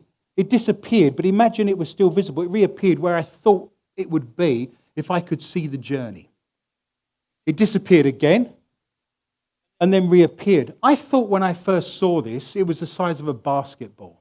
When it reappeared for the second time, it obliterated on each side the stanchion of that windmill. And that windmill stanchion is 25 feet wide. So we've now got an idea of how big this is. Until it did that, I had no context of how big that was. I genuinely felt that was basketball. Now we're looking at a vehicle or an anomaly that's looking like 27, 28 feet wide. It suddenly turned into a cigar shape with two black ends to it and disappeared. The following day, I went out to that location with some MUFON field investigators. And if you remember Lorna Hunter, she was with me back in the day. There was not a single piece of trace evidence anywhere in this area. But this vehicle appearing, disappearing, looks like quite a lot of UFO activity. People say when they see a UFO, it appears here, then it appears there, then it appears down here. It's very zigzaggy. It almost defies science. It's there, it's here, it's there, it's there, it's up there. It makes you think that they're thinking they want to be somewhere, so they are. If you're traveling vast, vast journeys across galaxies, you're not using rocket fuel, you're not using fossil fuel. There must be a way to get across the universe just by thought. And those that have been abducted do say they see a central console with people standing around it holding hands, and it does look like collective thought. If I said to you right now in this room, imagine being in Walmart. You don't imagine the journey to Walmart. Who imagined the journey to Walmart? You imagined being in Walmart, didn't you? So if you imagine being here, you are. If you imagine being there, you are. They're using thought to get to where they need to go. Why am I bringing this up? This is what ghosts do. Ghosts do not have a physical body. You do not see a ghost walking out of the cemetery, getting into his ghost car, or walking down the high street to grandma's house to haunt it. They have no physical body. They think they want to be somewhere, so they are. So now we're discovering that ghosts and UFOs not only have shareable energy, not only use the same energy that's measurable, they're now thinking themselves into places they want to be. You may remember the 1976 Tehran dogfight.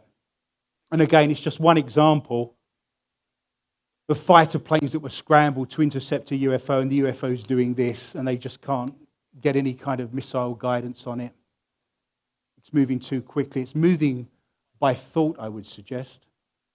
And this gentleman over here, I'm now going to quote. So, Bill, would you like to raise your hand and say hello to everybody? What a star. You may remember, why not? Let's give the gentleman a round of applause. It gives me an opportunity to have a drink. If you recall from your book, there was a boy that was abducted, and he mentioned that the UFO he's abducted by was almost biomechanical and had a sense of consciousness. And the alien said to him, this happened in Minnesota, northern Minnesota, correct? Yeah. Don't look so worried. But the alien said to him, if you think you want to be somewhere, you are. And he wanted to go to Mars. He had a day trip around Mars. And on the way back, he thought that no one would ever believe him. So he dive-bombed in the UFO, a school bus. And everyone on the school bus witnessed the UFO dive bombing. So there are examples, and again, I want to mention Craig Lang in his lack of absence, obviously, but I do want to mention him here as well. But again, it shows a sense that you think you want to be somewhere, so you are. This technology is available to us now. We're doing this now. This is the University of Minnesota, and this student is guiding a drone in a gymnasium through obstacles by the power of thought. The military have developed helmets where helicopter pilots can talk or think to the soldiers on the ground just by thought. We can move. We can get ourselves interfaced with technology. This is available to us now. This isn't far-fetched. We're doing this now, thinking we want to be somewhere, so we are. Imagine a case where this is actually a large vehicle and we can sit in it and we're just set up here and we fly to wherever we want to go. They're doing experiments in the military where they have 2 pilots rigged up because lots of thinking is better than one, because one human on its own will suddenly be thinking, well, I wonder what I'm going to have for dinner tonight, and then suddenly you've crashed. So if you've got 2 people on task, it takes the mean of those 2 people's thinking. And I guess if you're a married couple and you're arguing about which way to go, it could be problematic. But I think in the military, they should be okay with that technology.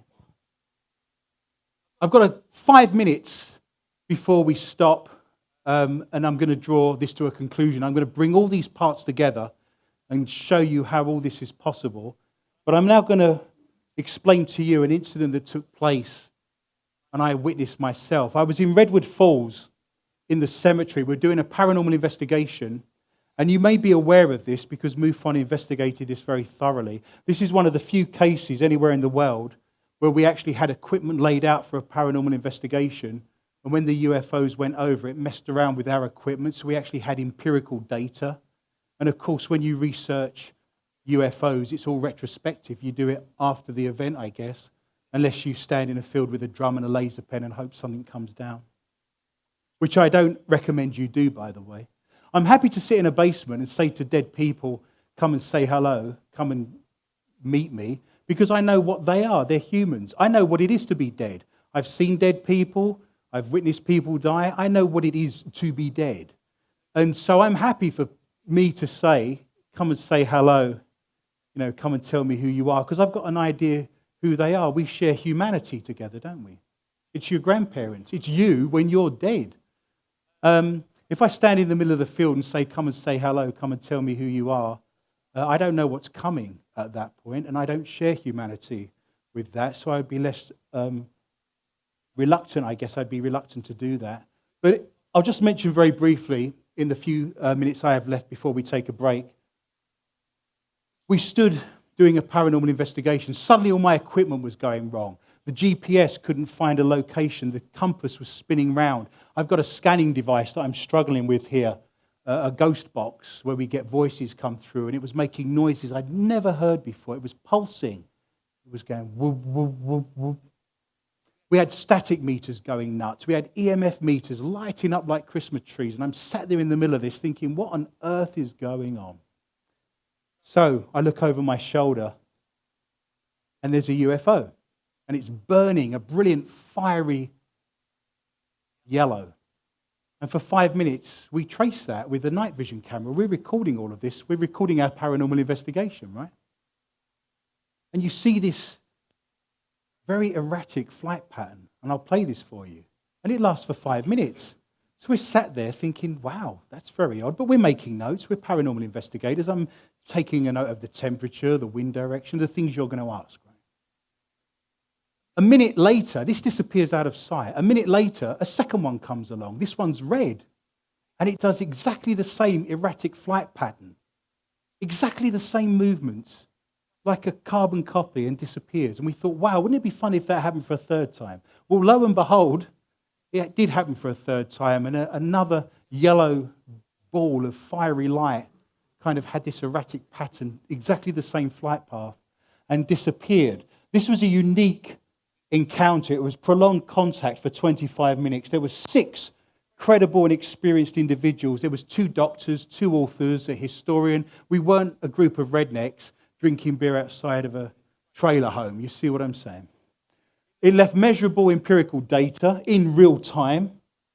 It was not retrospective. There was multiple sightings of 3 UFOs. It exhibited the erratic flight pattern, and digital equipment recorded the account of visually and audibly, and there was perfect atmospheric conditions.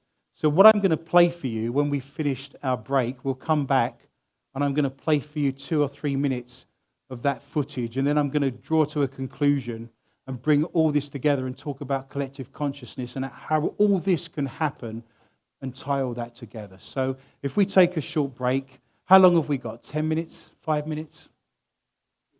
15, perfect. Let's take a 15-minute break and then we'll come back. Thank you.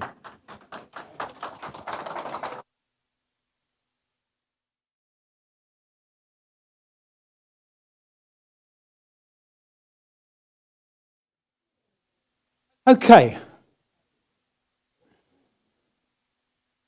I am a couple of minutes behind where I wanted to be. If you remember, I set up the idea that a lot of my theories, it's interesting, isn't it, that one of the best UFO sightings was actually during a paranormal investigations for ghosts. I felt sorry for the woman that we were investigating because there was, you may not be aware of this actually, but one of the biggest and worst axe murders in American history took place in a small town in between Clements and Morgan in Redwood County in 1919.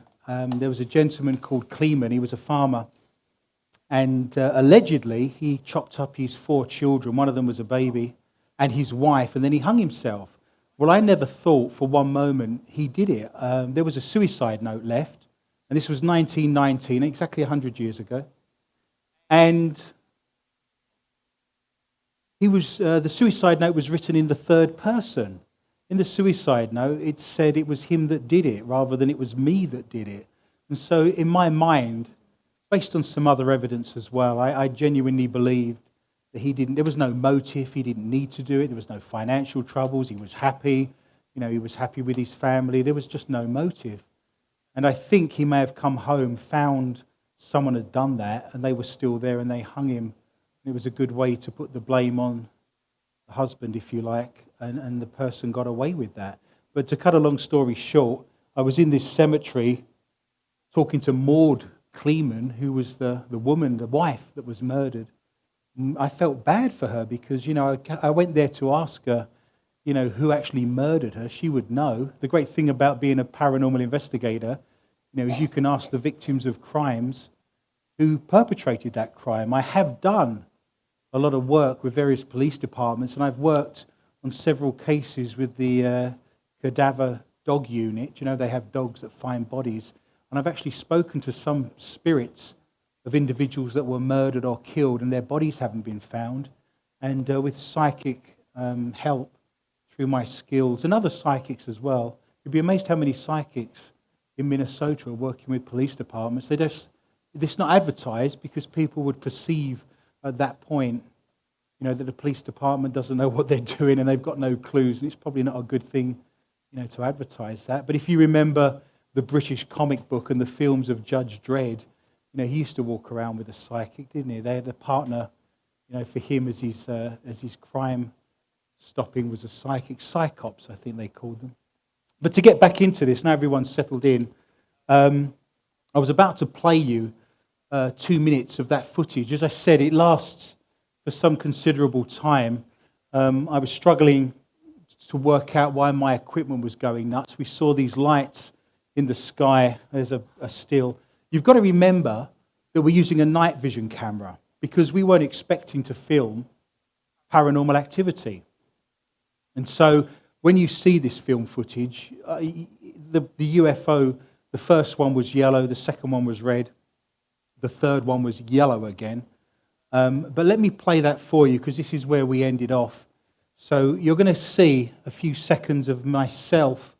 The gentleman to my right is called Brian Sterling Vitae, and he actually has been here. He's actually been part of the MUFON branch of Minnesota here as a guest.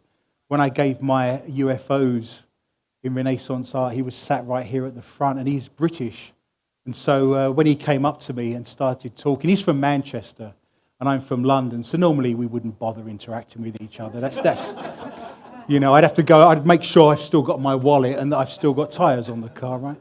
But seeing we're in an alien country, you know, you cling on to fellow Brits in the same way you'd cling on to a fellow American if you was in the middle of London. It's quite remarkable, actually, the amount of people I've met and the things that have happened to me while I've stood here. And meeting Brian for the first time happened, you know, in this room as well. But the gentleman to my right is Brian. He's an actor. He's appeared on Star Trek, The Next Generation. He's a director.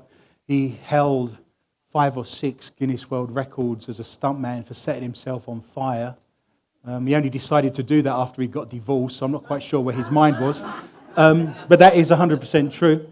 So you're going to see me and Brian looks over my shoulder because Brian recognizes. Brian worked for the BBC, and he's been a journalist, and he's been in war-torn parts of the world as a BBC journalist.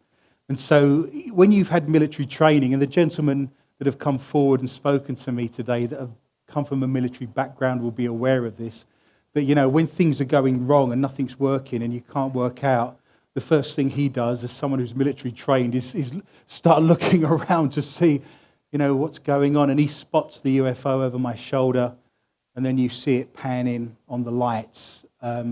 The erratic flight pattern isn't the camcorder. It's not the person who was filming jiggling the camera around. They had it very still. I mean, it doesn't take much effort to hold a camera fairly still, does it? So that sense of movement is the UFO, not the camera, okay? So let's pray to the gods of communication. Archangel Gabriel, I believe, is someone we might want to offer a prayer to at this point. So I wonder if we could get the lights down on this just for this 2 minutes. I'm going to put Kathy to work, and she's going to be in charge of the lighting for me, because I think, because it was a dark night, you're going to struggle to see this. Are you there, Uncle Arthur? Are you anywhere in the building? Can you give me a sign? I thought it was funny. You all owe me $20 now because Uncle Arthur came through. Okay, this is me. That's my scanning equipment. Nothing's working. Brian's looking over my shoulder, and this is where he says, "Oh my God, there's some UFOs up there." So again, this is 25 minutes of footage. What I'm going to play for you now, I've only cut 2 minutes of this just for, I'm sure you don't want to sit for 25 minutes watching a light. So there's me. We do have sound to this, but I'm saying, why isn't any of this working? And Brian in his Manchester accent is saying, I don't know. So I'm trying to work out what's going on, and my scanner's going whoop, whoop, whoop, whoop. And then you'll see a moment where Brian sort of looks around, and here we are, and off we go. And now the person who's in charge of the camera is searching for that, and there they find it. So again, each one of these contacts was about 6 or 7 minutes long, and what you're going to see basically is that for the next 2 minutes, and that's the erratic flight pattern, and that's burning brilliant yellow. See the movement? And then it goes out of sight, and then it comes back again, and that's a street light to give you an idea of where the horizon is. So you can tell from the street light that she's keeping it fairly steady, right? Because the street light's not moving around. So now it comes back into, it gets larger again, it drops, a couple of 1,000 feet, goes back up again, moves around. And as I said, all our equipment's going nuts at this stage. And there was 3 in a row, and each one followed exactly the same erratic flight pattern. So if you can remember how it traveled, the next one did exactly the same thing, like it had been pre-programmed. And it just gently goes off into the distance and out of sight. And then we stood there with our mouths on the floor, and there we go. So we had 25 minutes of this footage, 3 UFOs with gaps in between each one, every piece of measurable data available from humidity to temperature, because we're there, with all of our equipment. And bearing in mind that Brian has had military training, bearing in mind, that we had 2 people on the team that had PhDs, we're fully aware of the things it could be. It's not a Chinese lantern, it's not swamp gas, it's obviously not weather balloons or anything else that anyone wants to offer up. And there we go. So again, if you want to see that in full, you're more than welcome to look at that.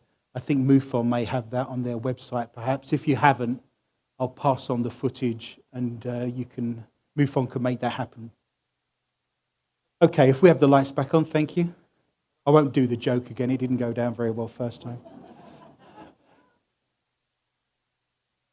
I want to talk about the fact that we discussed erratic flight patterns. I think I want to be somewhere, so I am. That seems glaringly obvious in terms of ufology, on how they travel and traverse the universe. And we've already picked examples out of, Bill, for example, in his book, talks about how people think they want to be somewhere, so they are. Ghosts do the same thing. We spoke. Everything seems to be happening in Long Prairie at the moment. It seems to be the place for paranormal activity. You may remember that about 51, 52 years ago, there was a famous UFO incident in Long Prairie called the beer can UFO. And a gentleman was driving down the road on the outskirts of Long Prairie in Todd County, and there was a small little UFO on the road in front of him that was the size of a beer can. And little aliens came out, and his car stopped working. Electrical problems, it just stalled. He couldn't get it started. And he walked out to observe these little aliens running around. You may remember this. The beer can UFO story is very famous. The 50th anniversary was quite recently. The interesting thing about that incident is there were burn marks on the tarmac when he said the UFO took off, and other farmers in the area did actually call in and say there was UFO activity and they saw weird lights and things flying over at the same time to corroborate that story, but that's quite a famous incident. But we're in the Christie House, built in 1901 by a gentleman called Dr. Christie. He was the first doctor to come into the town, and he performed operations in that house. This is now belonging to the Historical Society of Minnesota. If you get a chance to go, it's like a vacuum. No one has touched this house. It was built in 1901. It was handed over to the town in 1976, and it's completely untouched. It's like walking back in a time capsule. Nothing got changed. So it is a jewel of a building. This is the attic. When we're on a paranormal investigation, we take baseline photographs. So we stand with a camera, we just take photographs of everything. Because if something moves, if something changes, we've got a record of what it used to look like. So this is my scientific approach coming out in my paranormal investigating. So my investigator is taking pictures of the attic. Here's a bearskin jacket, because you could imagine, can't you, that back in the day, 1901, Mrs. Johnson's having a baby and it's minus 30 degrees and there's a horse and cart involved. So he's got a big bearskin coat. There's a chest of drawers with a mirror. There's a frame portrait, and you've got a long slither of mirror there. So my investigator took a baseline photograph. And so there's the coat, there's the mirror, and in the mirror there's a person, reflected. We've got a reflection of a ghost looking back at us in the mirror. Sam, I'm going to employ you to turn the lights off as we speak. So if you could do that for me, because this image is worth seeing with the lights down. So I would appreciate that. You're good to me. You get a better idea of this gentleman here. So this wasn't planned. This is a baseline test. When we get back home, we look at the evidence, and there's a man staring back from the mirror. There must have been a ghost standing next to my investigator when they were there taking the photograph, which almost puts the hairs on the back of your neck up. Well, there's Dr. Christie, and this is the gentleman with the bald head and the nose and everything there. He died in 1947. There's not a colour photograph available of Dr. Christie. But the reason I wanted to highlight this to you is because, like the UFO that thinks it wants to be somewhere, so it is, Dr. Christie wants to be in his house, so he is. And he's there as well because he's thought himself there. So that's the key there. So let's draw this to a conclusion. Let's have a look at all the things they have in common, okay? Now, what I'm about to show you isn't my own work. Professor Rudy Shields at Harvard put this together, and I wanted to use it.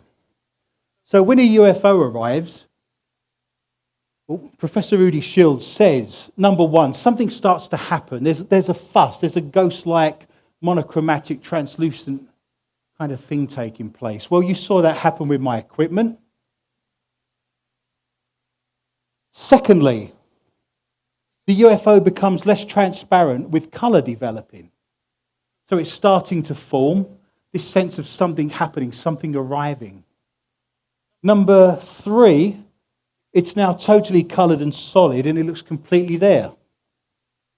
Professor Rudy Shields then says, number 4, the mass then arrives. So between 3 and 4, some sort of anti-gravity or propulsion device is then integrated into this, otherwise it falls out the sky. So at this moment, it's there, but it has no mass. And we've already discussed in the science we did an hour ago that this is now possible, right?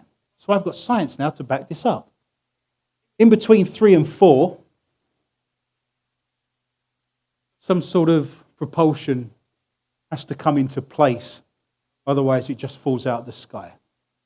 Well, I'm looking at this, and I'm looking at his lecture, and I'm thinking, well, I'm a paranormal investigator. Let's put 25 years of knowledge and experience of ghosts into that framework. When a ghost arrives, there's a pale, smoky, ethereal manifestation, something starting to happen. I had a ghost walk up to me in the bar of the Palmer House. I'm standing there, and it arrives, and it starts walking towards me, and it almost looks like a humanoid figure made out of really dirty grey smoke. Almost like that first puff of smoke you get from the back of a school bus when you turn the ignition on. And it's humanoid, and it walks towards me, and I have a choice to make. I can either run, or I can stand my ground. And of course, I've not spent my entire life waiting for a ghost to arrive, just to run when one arrives. So I stood my ground. I will grant you, I clenched my fists because, I've got a ghost walking towards me. And when it gets to within a few feet, it disappears, almost like someone's got some cigar smoke and they're just wafting it. And then it reappeared almost on top of me, and I had to step back. That would be a good example of number 1, a fuss, something happening. It reminded me of when you watch an episode of Star Trek and the transporter's not working, and the person's fading in and out. Do you remember that? And Scotty's going, the transporter's not working, Captain. Worst Scottish accent ever. Well, I guess I'm not a Canadian trying to do a Scottish accent. So it feels like that. Number 2, details then emerge. Translucent, flat, monochrome, faded colour. When I was investigating the Mounds Theatre in Eastside St Paul, one of my investigators was standing in the lobby getting the equipment out of the case, and you've seen the equipment case, and he turned around, and there was a man standing there with a duster, a trilby hat, and a Mac, and he looked like he'd walked straight out of the 1930s. And when I asked that investigator what it looked like, he said it was flat, it was 2-dimensional, and it had no colour, it was almost sepia. He ran 2 blocks before I caught up with him. He never went on a paranormal investigation ever again after that, actually. I don't want to give his name away because he screamed like a girl and ran a mile, but his name's Warren Anderson. And then number 3, it manifests fully with colour and detail, but it can still walk through walls. And then number 4, the mass arrives, which is when I get scratched and have things thrown at me and it slams the door. So, what's the difference? Because I'm not seeing any right now. So that framework fits both UFO encounters and paranormal encounters in terms of ghost perfectly. They're doing exactly the same things. So I'm going to summarize. Ghosts and UFOs exist. If you were sentient an hour and a half ago, you'll remember me whizzing through that in 5 minutes. They've always been with us. If you remember my cave paintings, my literature from the classical period of the Romans and the Greeks. Science can be wrong. I've discussed that already. I've already put science in place here that accounts for a lot of this stuff. They share many things in common. I've just spoken about measurable energy, thinking you want to be somewhere so you are. You've seen that framework I just put up, and they sit perfectly into the same framework. And ufology as we know it, I believe, isn't going forwards. We're just retrospectively looking at old cases, and what used to happen in the 50s and 60s just does not happen anymore, and it's not pushing us any further down the road in terms of studying UFOs. So, what are we going to do all about that? How all paranormal activity exists and a new way to study it. So here's my conclusion, and this is how I tie everything together. And you've been very patient, so I thank you for that. Quantum physics offers both a hypothesis and evidence to explain how living terrestrial organisms know and utilize information. In doing so, it elevates the concept of information, energy, to the same universal status as matter and energy. Quantum physics describes the universe as self-organizing, interconnected, and I've already discussed how this stuff's interconnected, conscious, holistic system. So where is the hard drive? If all this information is out there, if everything we've ever seen, everything we've ever done in the history of mankind has been recorded, where is this stored? Where's the library? Quantum physics suggests that black holes are nature's hard drive within the universe. They swallow and process information and quantum holograms. Information then is never ever lost. All of time past and present is stored and accessible in a giant repository. And this isn't new. This stuff's been around for years. Stephen Hawking was studying this and writing about this. Professor Rudy Shields at Harvard has been speaking about this for many years. If you think about black holes, and every universe has one, every solar system has one. We've got one in our own solar system called Sagittarius A. It's the glue that holds everything together. The universe expands, but it's getting slower. The elastic is holding everything together. In the event horizon, nothing can go in because it's too far away, but nothing can pull out because it's still quite close to the gravity of that. And I'm not going to talk about this in depth at this moment. There's entire chapters dedicated to this in my book. And if you purchase a copy, you can read this in more detail. But microwaves are held statically in this event horizon. And as we know, microwaves are the source of energy and information. We use them ourselves. There's stuff behind you. All the cameras, my microphone, everything is using these systems to store and to place information from one place to another. So when you think about this in detail, when I'm being psychic, I'm accessing everything that's ever lived, ever existed in this hard drive. Viruses, cells. How do cells operate? They all operate at the same time. A virus has no brain, it has no neurosystem, but en masse they move away from light. They work as a group to the benefit of all of them. How do cells know how to communicate? How do they work almost instantaneously for the benefit of that virus or that cell without communication or a brain or a neurosystem? They must be accessing information from somewhere. Every piece of knowledge, even the aliens can access this repository. When we pray, it gets stored. Let me break this down into individual parts. I'm a psychic. I'm also a scientist. I'm also a really down-to-earth, easygoing, laid-back European. But I can't explain. You're going to have to trust me on that. No fight has started yet, has it? Let's be fair. I can't explain. If I've given you a psychic reading, and there are people in this room I've given psychic readings to, I would sit down with you, and 90 minutes later, I filled up 10 pages of detailed notes based on your grandmother. I've never met the woman. I know nothing of your grandmother. When you arrive, I might not even know who you are. I certainly don't know who you're going to ask for and who you want to come through. And yet there I am with 8 pages of detailed notes, not notes like, you're going to go on a long journey, meet a stranger and be lucky with the number 8. These are notes where I would suggest to you, your grandmother wants to remind you of the time capsule you buried in the corner of the barn. Oh my God, I'd forgotten about that. I need to go to the Greek version of Menards and get a spade. It might be that your great auntie Barbara, knitted you a scarf that's red and you found it today in the attic, but she wants you to keep it. She doesn't want you to throw it away. Detailed notes. And I fill up pages and pages and pages of this stuff, and it's all 100% correct. And at the end of it, I drive home and I think, how did that just happen? How is that even possible? I'm psychic, but I can't tell you how that happens.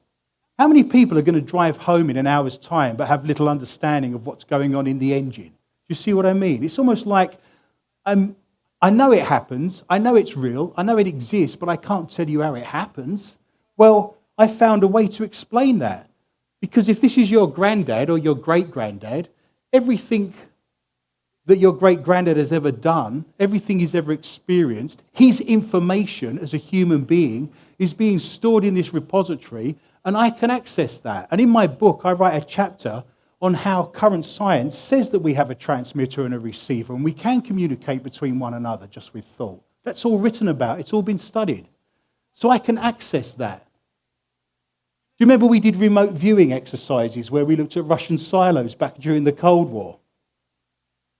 That's possible to do because there's workers around here that are Russian that are working in those Russian missile silos. So they have an understanding and a knowledge of that, which I can access. I'm not accessing the Russian missile silo. I'm accessing the information of the people that work there that know what it looks like and know exactly how the layout is. I know the layout of this building. I just went to the restroom. I know how to get out. So, if I have that information, someone else can also access that information. If that's your granddad's watch, over a period of years, every thought I've ever had about that watch describes that watch. Imagine a cup of tea. You can feel the weight of it. You've got the teacup. You can smell it. You've got the heat. You can almost taste it, can't you? All that information is stored. So if that watch is owned by your granddad, every piece of information that's associated with that watch going backwards and forwards between your granddad and that watch is stored. So as a psychic, if you give me that watch, I can access all that information. I've just explained how I'm psychic and how that's possible. Remember, we said this an hour ago when we had a slide with worms and trees and I told you not to eat apples in cemeteries. Do you remember? Energy cannot be created or destroyed. It can be changed from one form to another. Information is energy. Well, I've just given you an example of how energy can be stored, so information can be stored in that hard drive. It's one and the same thing. So Einstein did get it right.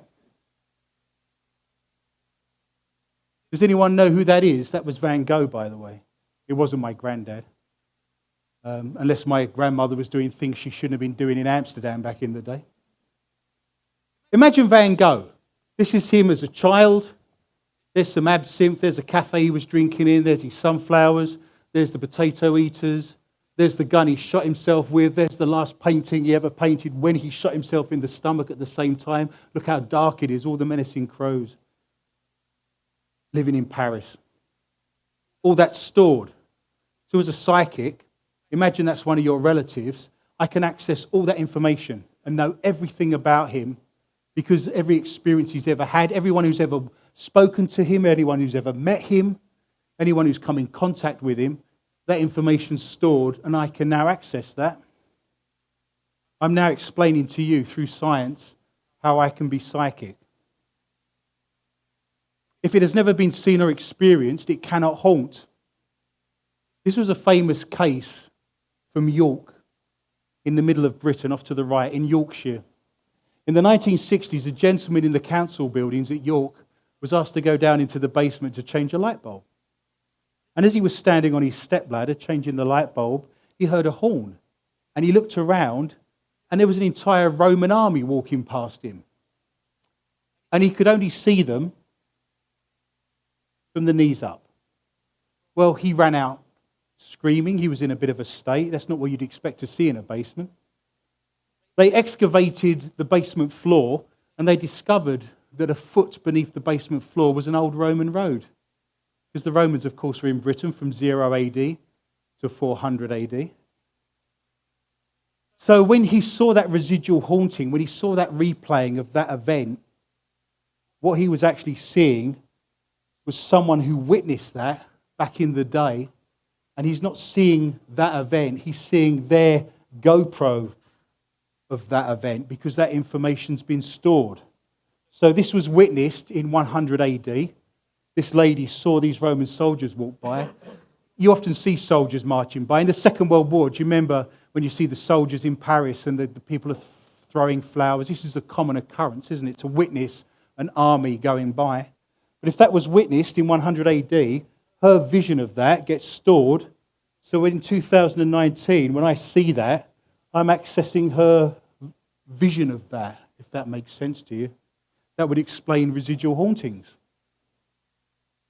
Look at objects. We spoke about your granddad's watch. When we think of religious iconography, you're putting all your wisdom and your knowledge and everything you want from that cross or that crucifix or that pentagram if you're Wiccan or Star of David, whatever your object of iconography is, you're having a relationship with that and it's being stored somewhere. In Italy, they do have a liking for, this is Catherine of Siena. They put her head in a glass bucket for some reason. But if you're canonized in Italy, they have rooms. This is in Siena, in the cathedral in Siena, in one of the ante-rooms off of that. They have a room full of religious artifacts and it's just full of body parts. You know, because if you go into battle with a scepter and you've got St. Mark's finger or St. Luke's thigh bone, you know, God's going to look upon you in a good way.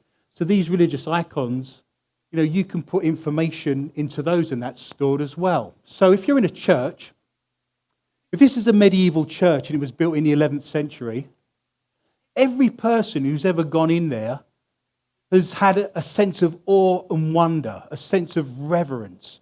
You know what it's like to go into a church. You know what it's like to go into a cathedral, and it just feels different. Do you remember when we spoke about the walls of the building after an argument has taken place, and you can feel that? Well, you can feel that when you go to a church. You can feel that when you go to a place of worship, because every single person who's ever been in that church or cathedral since the 11th century has pushed that information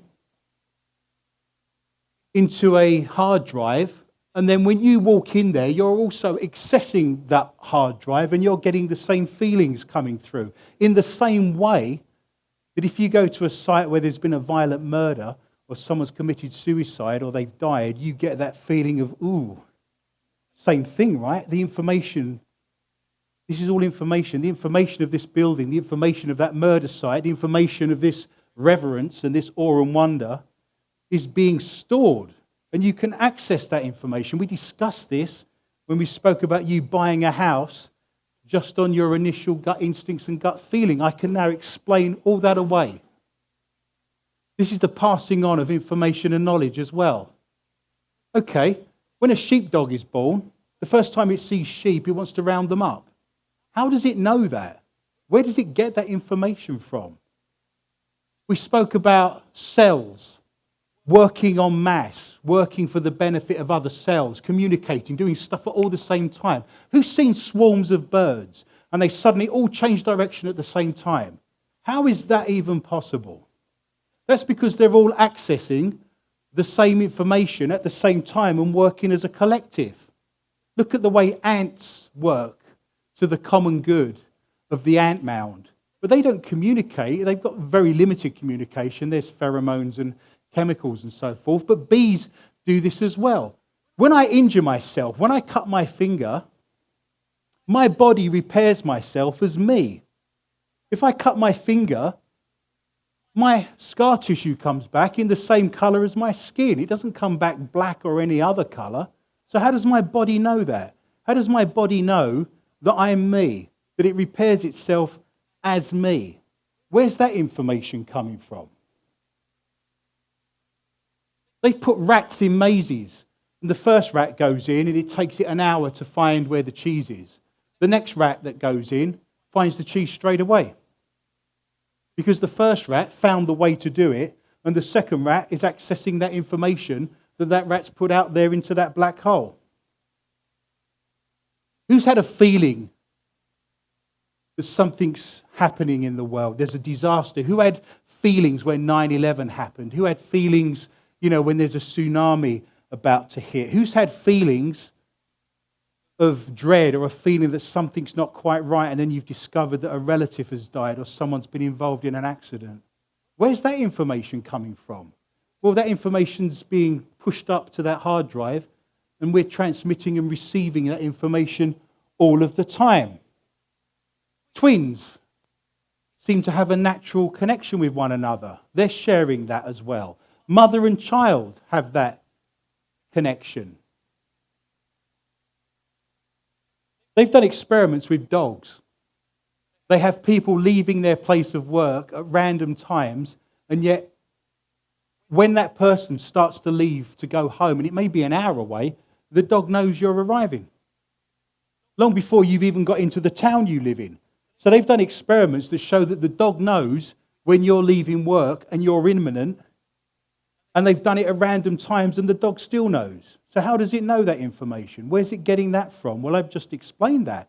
It's coming from that hard drive, and it's accessing, you know you're leaving work, so the information's been put up there, and then the animal accesses the same information.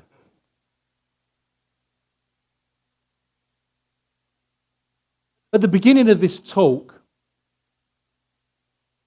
and at the beginning of my journey on this book, I used to think that a ghost could not haunt a building unless it remembered it. So imagine I say to you, we're going to haunt, me and you are dead. Let's start off with that.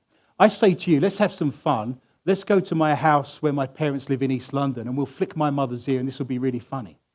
So I arrive in ghost form, but you're not there with me because you've never been to my parents' house in East London. You've got no concept of where it is, and you can't haunt somewhere unless you know where it is, because you have to think yourself there to haunt it, right?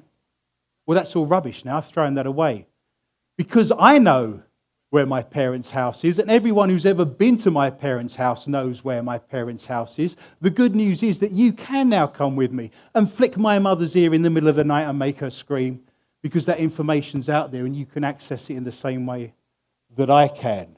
So, there was a thought that I had that aliens can only think their way to Earth if they've observed it through a telescope or they know where it is. Because otherwise, how would you know?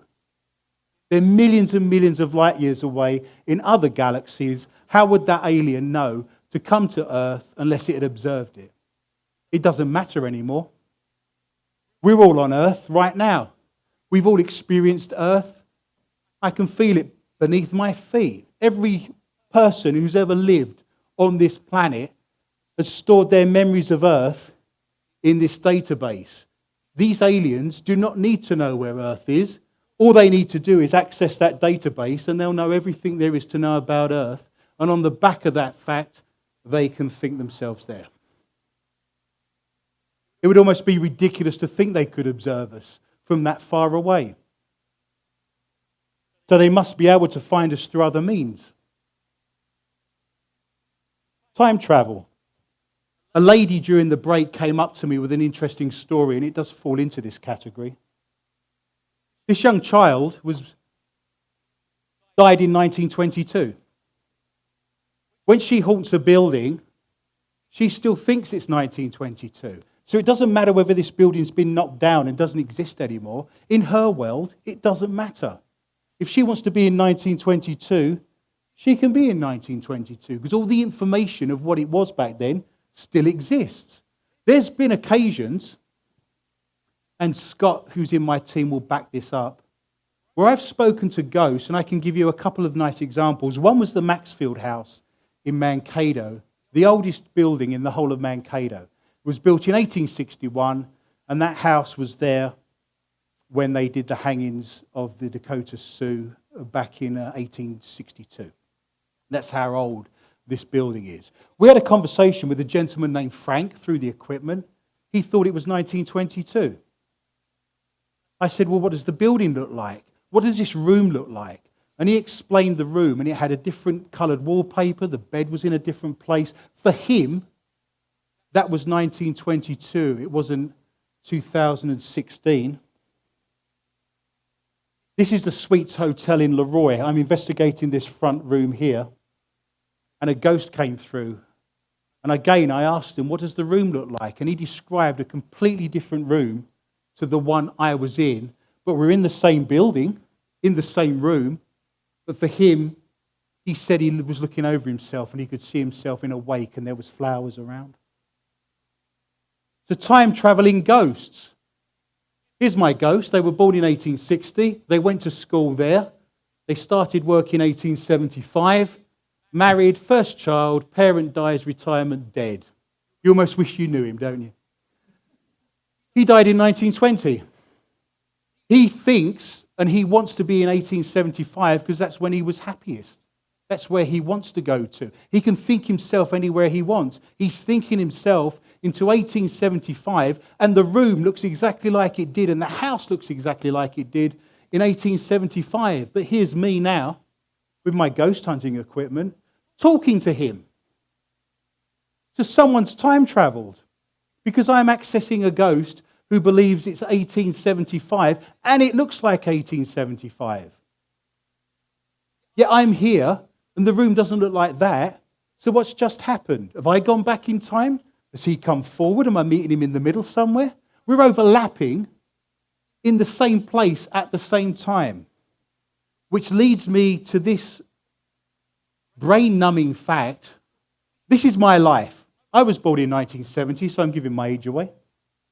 Okay, I admit it, I do remember Twister. I'll give you that. I went to school. I finished university. I started work in 1993. I bought my first house. I'm here right now. I've got stuff still to do. I'll probably retire at some point. I don't mind being a little bit morbid, but let's say I have a good life and I live to 90. If someone came up to me now and said, you'll live to 90, I'd take that. I'd probably say, okay, that's a good run.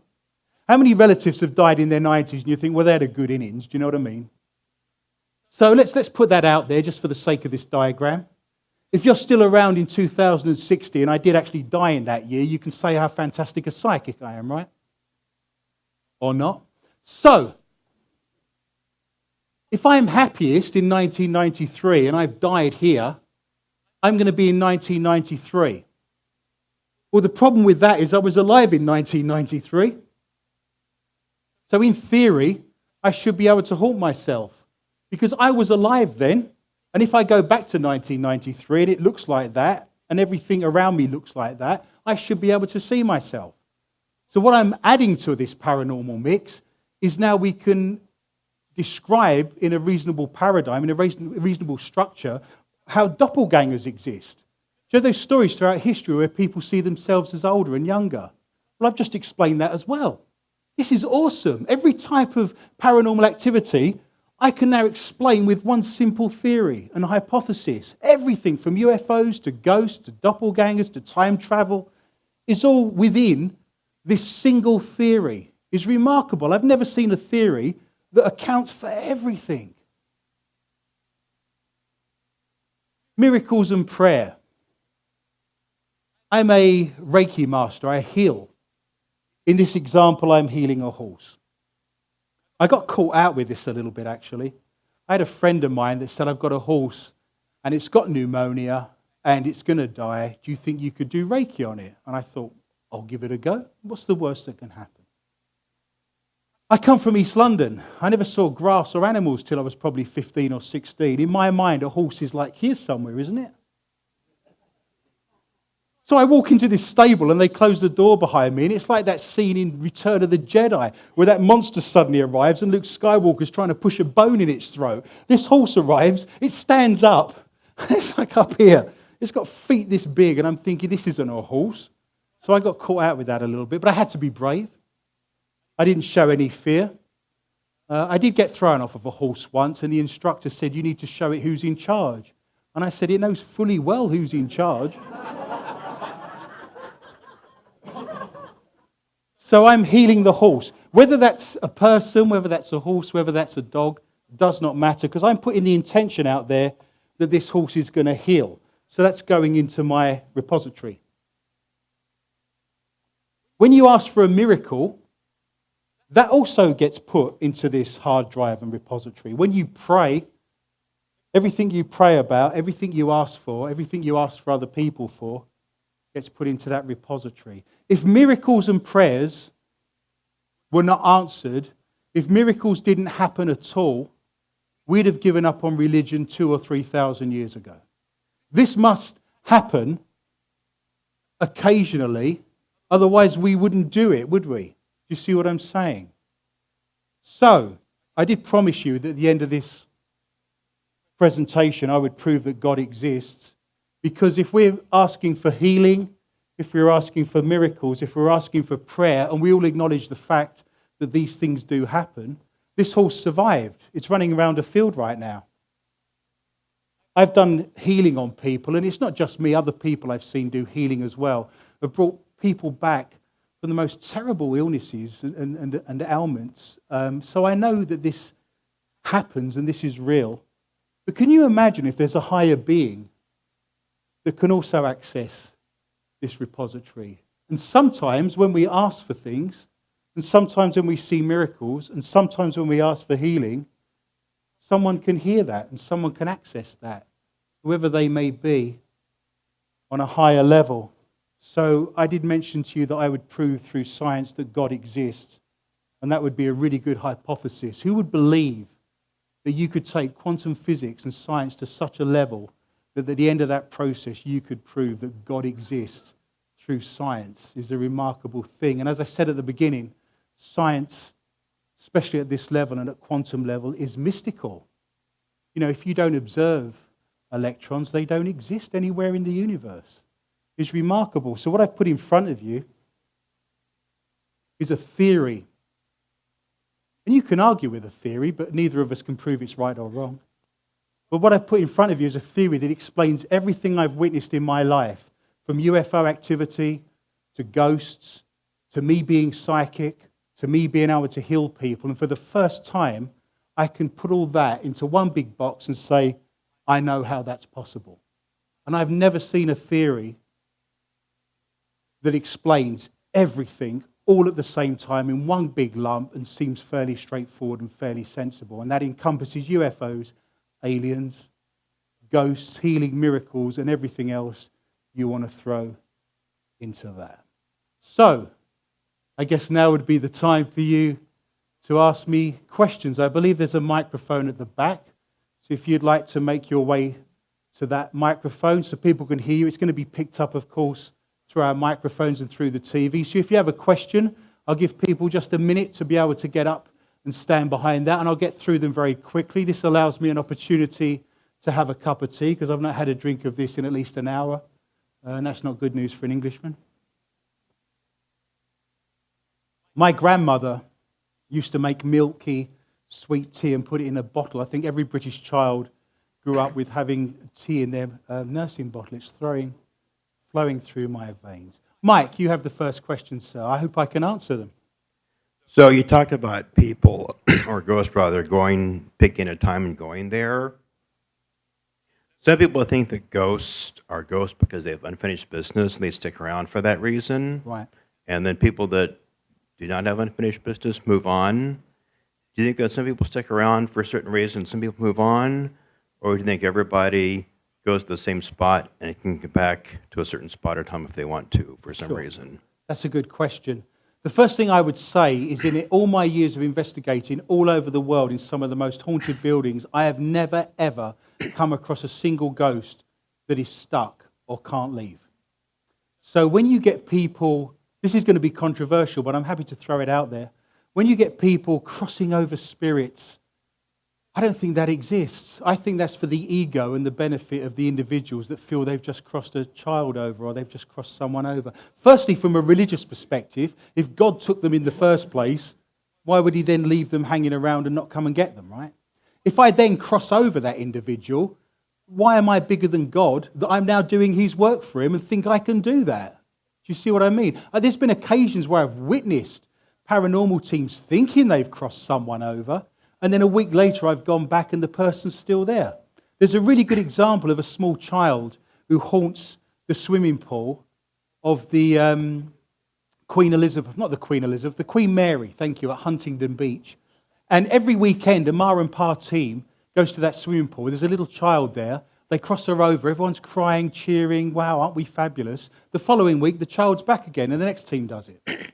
So, first thing, if you think you want to be somewhere, so you are, how could you possibly be trapped? If I don't like being in here and I'm a ghost, I'll think of being in the Mall of America. I'll think about being in my house. I'll think about being anywhere I want. I have no physical body. How am I trapped in any situation at all if I can think myself anywhere I want to be? And Scott, you can jump in. Have you ever known an occasion where someone feels they're trapped and can't leave?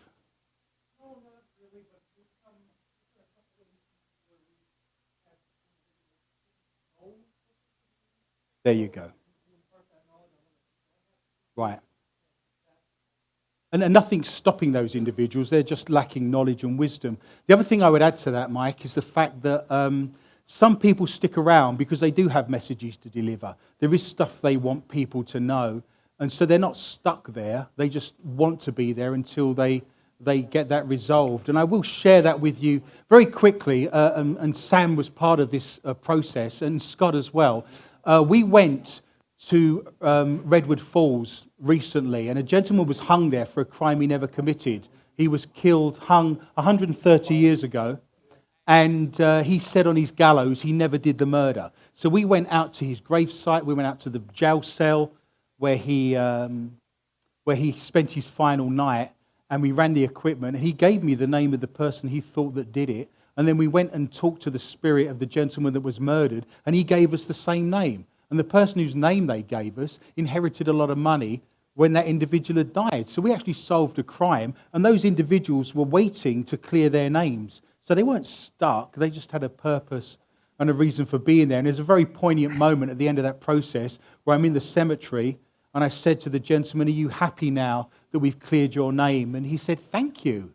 And there wasn't a dry eye in the house. We were all crying. It was remarkable. So to answer your question, I've never, ever experienced a spirit being stuck. How could you be if you can think yourself anywhere you want? And I think it's down to the ego of individuals that they want to celebrate that they've crossed a little girl over. But why would you do God's work for him anyway? Even if that was true, seems to put yourself in a very high standing if you're comparing yourself or higher than God. And those that are hanging around do have messages and things they want to pass on. So I appreciate the question. I've got one more. Yeah, sure. It'll be quicker. You talked about molasses a while ago. Remember you made a reference to molasses? I was in an apartment many years ago, and I came home one night. I had been out. I was not drinking, but... You was in a bar, but you weren't drinking. I was not in a bar. You were just there for the women. No, not in a bar. Or the food. But I felt along a wall of resistance. Right. Kind of felt like you stick your finger in a cobweb or spider web and you feel that resistance. Yes. And it was there. And it was about 3 feet from the wall, all along the wall in the apartment. And the next morning it was gone. And it was like I could stick my hand, I could feel it. It may have been static electricity. What do you think that was? I think you're just experiencing energy. That feels like paranormal activity. When I go into buildings that are that active and have that amount of energy, it does feel like cobwebs. It does feel like you're having a resistance. So I think that was nothing more perhaps than you feeling the energy of that building. And places like bars and hotels and train stations have such a lot of activity, going in and out of them. If an alien came down from another planet and wanted to know what it was to be human and what it is to have humanity, the best thing they can do is grab a hotel and suck it up and take it away with them. Because people are born in hotels, people are conceived in hotels, people die in hotels, they work in hotels, they sleep in hotels. That would be the perfect microcosm of society. And in many respects, to a certain degree, places like railway stations and bars, have that aspect to them as well in terms of activity of people going in and out. This was in my apartment, so maybe it was in your apartment. residual from the you're apartment. Were people born there? Were they conceived there? I mean, you're getting humanity in energy at that point. So I would, if it's non-intelligent, if you didn't have a dialogue with it, that feels like energy, and that could be described as poltergeists are energy, of course. They're batteries. You can't have a conversation with energy. It feels like energy to me would be my best assessment, a little short of going to investigate your apartment and seeing if it talks back to me, I guess. But I appreciate that. Thank you. Good questions. Yes, sir. Thank you for your presentation. It was excellent beyond words. That's right. in my humble This is my opinion. dad, by the way. My question for you is as to ghosts. People who have been cremated or people who have had a casket burial, is there any difference in the way they present? None at all. Once your spirit's left your body, there's nothing there. You know yourself when you've seen a body laid out in a wake or in rest, the person's not there, are they? They've gone. And whenever I've spoken to ghosts or spirits, they've never, ever delineated, what happened to them after they died in terms of what happened to their body. And I'll add one more thing to that. A lot of people come to me because they've had members of their family or friends that have committed suicide. And they've gone to the church, and the church has said they're damned. You know, they can't pass on and everything else. There's never been a single moment, and I must have spoken to hundreds and hundreds of suicide victims psychically over the years. There's never been a single moment when that spirit's not there, not happy, and they're with me. I'd almost go as far as to say, and this may seem a little warped to you, but if you think it through, it makes sense. I can't think of a single occasion either where a spirit that's committed suicide tells me they regret it, they'd do it again. Because they're now in a place where they're free of pain, they can think themselves wherever they want to be, there's no sense that they have to have jobs or money or whatever it may be. And if you think that through, it does make sense. But in my personal experience, every spirit I've spoken to of a person who's committed suicide has always been there and has always said pretty much they'd do it again given the same set of circumstances. And again, they're there the same way as a cremated person or the same way as a buried person. The moment your energy, your information leaves that body, that's just meat at that point, if you pardon the phrase, so to speak. So, great question. I appreciate that. Right, and I'll further this a little bit. Yeah. I know that at the Gettysburg battlefield, Right. Secretary of the Interior was there, and they were touring the place. And when they got back to the headquarters, they said, you know, we really appreciate that battalion of men marching, because we could see the bayonets shining in the sun. And they said, well, we don't have anything like that operating today. So I wonder if, you know, that in group, people can, who pass away, like in battle, might hang together, you know, for the rest of eternity. I would agree. The interesting thing you've touched upon there is that being in the military is unlike anything else, that you have a brotherhood and a sense of commitment to one another. So when I went to Fort Snelling, and I've investigated battlefields all over the world, Fort Snelling, for example, because it's local, the soldiers are still there haunting the building and still doing the drills and still doing, you know, the stuff on the parade ground because they have a sense that, A, they enjoy it, B, they want to be there, C, there's a commitment to that, and they want to be within that collective energy. So I could imagine that would happen. And again, you could argue that the reason that exists on that battlefield in Gettysburg is because other people saw it happen. Do you see what I mean? As we described the Roman soldiers back in my slide. So again, all those things are possible, and this hypothesis does account for all of those things. So I appreciate that. Thank you very much. My pleasure. That's very kind of you, sir. Whilst Antonia's walking up to the mic, I was told a story by my grandfather that my great-grandfather was in the First World War, and he was in the trenches, and you can imagine what a miserable place that was. And he actually was there for 4 years. And he said at one point, with tears in his eyes, when my grandfather was a little boy, he said he looked up out of the trenches, and Jesus was there holding his hands out in front of him and glowing white. And he felt, you know, your life expectancy in the trenches was very limited, you know, weeks almost.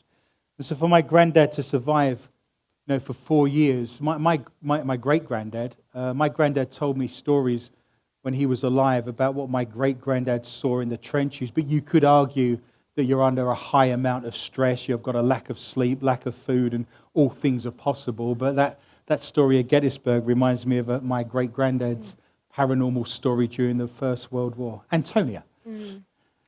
Well, this was so fascinating, and my head has just been spinning with ideas of You better sit down. all of these connections that you've made today. It was really fascinating, and something that I was thinking from the beginning of your presentation when you were talking about as a historian, of course, the primary sources are really rich and important. And in terms of what physics is saying today about black holes being the repository of all information across all dimensions and universes, that sort of thing, how long do you think it's going to take for scientists to catch up with the fact that a primary source, we have primary sources today who can access that, as you were starting to mention? The first things that came to mind for me were people who have had NDEs and who have asked questions of, you know, during that rather spiritual, conscious experience, during a near-death experience, and they've received profound answers about what reality is and how the universe works. That's, to me, a primary source for this kind of conversation. And then another one, just as valuable, I would think, would be the lucid dreaming experience, Right. where people enter into a very normal state of consciousness that we all should have access to, and can ask to have an experience or to understand something.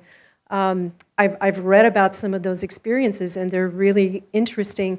To me, that's primary source material I agree. about how everything works and what everything actually is. Do you think science is heading that way, where they're going to start to kind of scratch their heads and say, well, people have access to all of this, we should start exploring how that works and what consciousness really is? Science always doesn't want to come with where society's going. You know as well as I do that where humanity goes, science is always playing catch-up. It's never at the forefront. The things we're discovering now, our ancestors knew 200 years ago. And so it's always playing catch-up. I just think that we need to get out of that mindset that if science can't prove it, it doesn't exist. We've already discussed that that's a ridiculous statement to make. And if you remember, Galileo, not so long ago, was under house arrest by the Spanish Inquisition because he thought, would you believe that we all go around the sun? So science sometimes doesn't want to have to commit to this. We're going to have to realize at some point. See, we're getting to an idea now. We have equipment, paranormal equipment, that's starting to break through some of these barriers. We have an SLS camera that almost reminds you of playing Wii. It puts a radar out there. So when you're playing Wii tennis, you know, the computer knows what you're doing with the bat to replicate that on the screen. We've now adapted that we take it into a haunted building, and you can see little stick figures moving around because the computer is registering them, but we can't see them. So we are starting to get to a place, and we're not a million miles away, where technology is going to catch up, where what we've just discussed is going to actually, you know, impact science, and they're going to have to take notice. The one last thing I want to mention is the fact that if aliens have been with us from the dawn of time, and we've discussed that's possible, they must be benevolent, otherwise we wouldn't be here now, would we? They'd have stamped on us, they'd have, you know, in some shape or form destroyed us. I'm not saying they're not experimenting,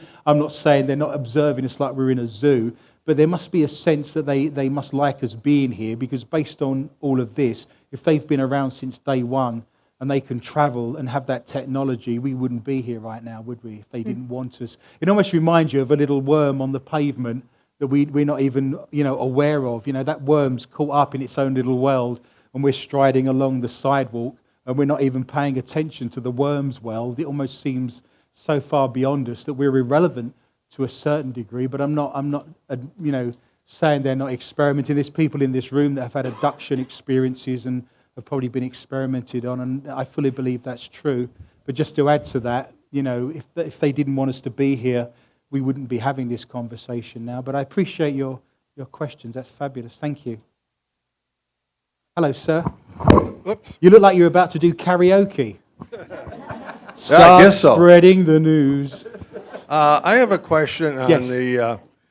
the time delay to get to your black holes. Yes. We're talking about years. If physics says that information can't go faster than the speed of light, so therefore there's a huge time delay to get from here to a black hole. Well, the fatal mistake you've made is actually you've quoted science, and we've already discussed that science is 100% wrong.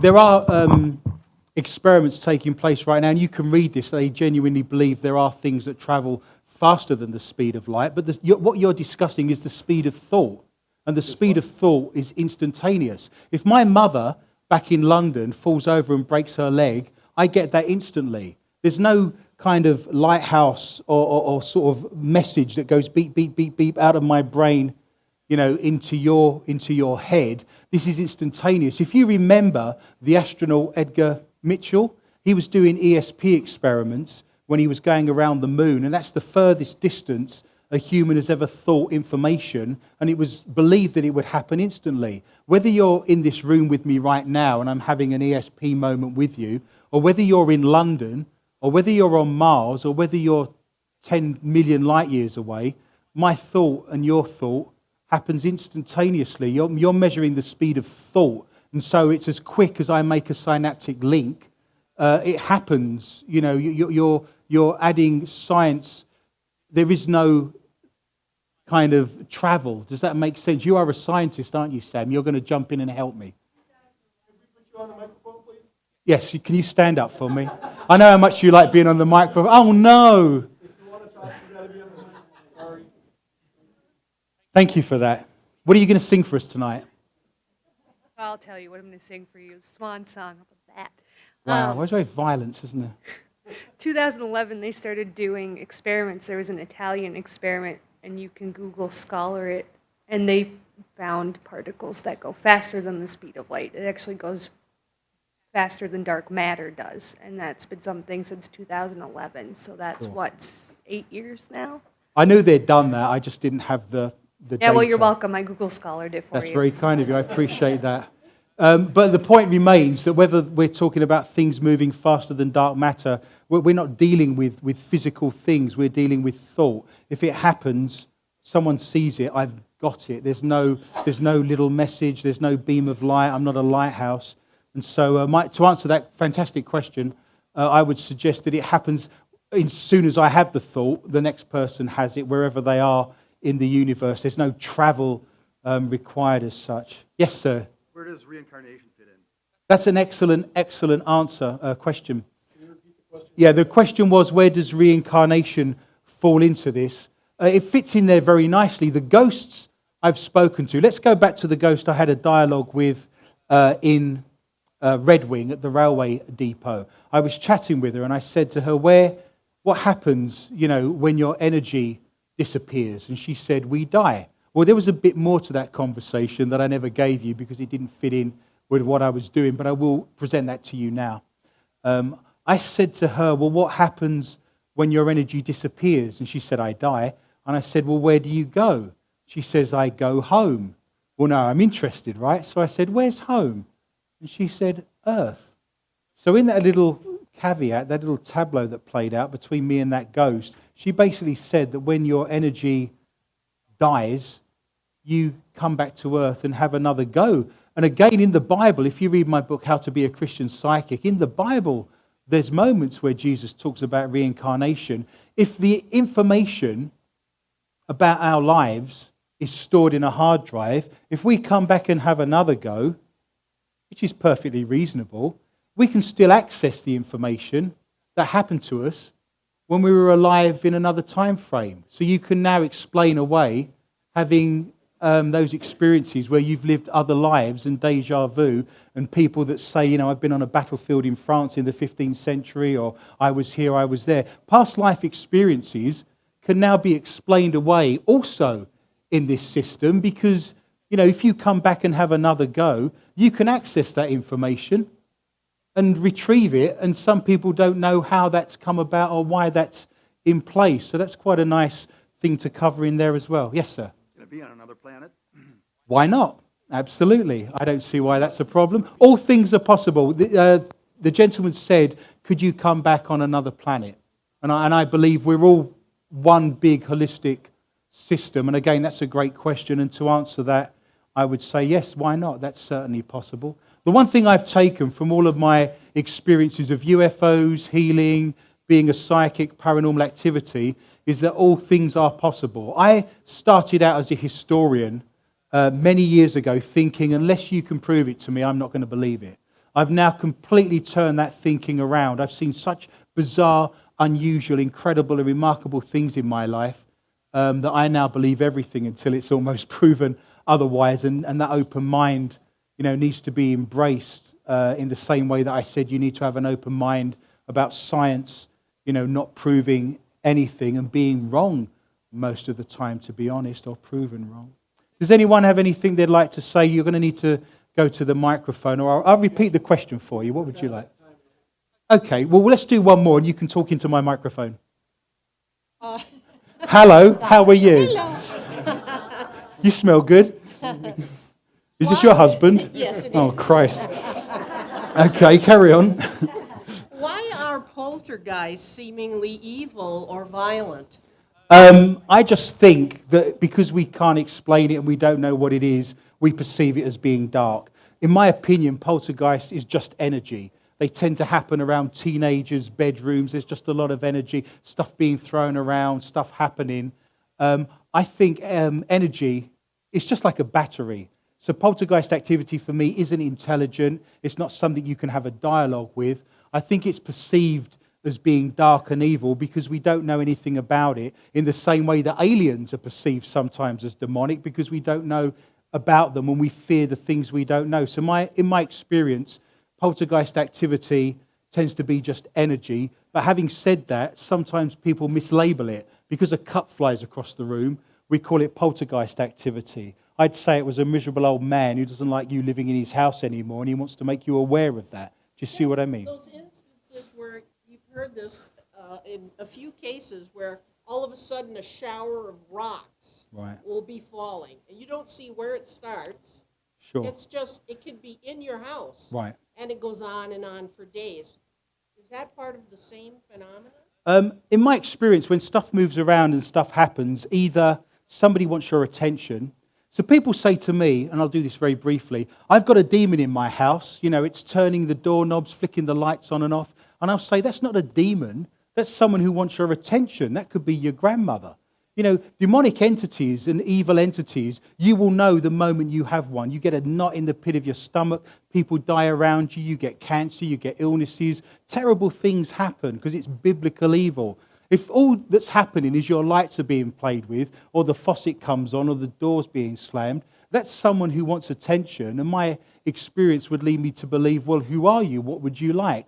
So if you're seeing stuff moving, whether that's rocks falling down or anything else, it's either a poltergeist activity that's energy and there's no intelligence attached to that, that's like a whirlwind going through your house, or it's someone in spirit that wants your attention. If it's not throwing them at you and it's not causing you issue, you know, that could be something as simple as your grandmother at the end of the day, and it's just a case of going in and labeling it properly as to what it is. I'm fully aware of the time, so if you have any more questions, I'll be at the back. If you don't buy my books, I'll have no gas to get home, and I'm going to be sleeping here. So make sure you make that happen. I'm sure we want the last few words here. So let's just... So thank you all for coming. How about a big round of applause for Adrian Lee? Thank you.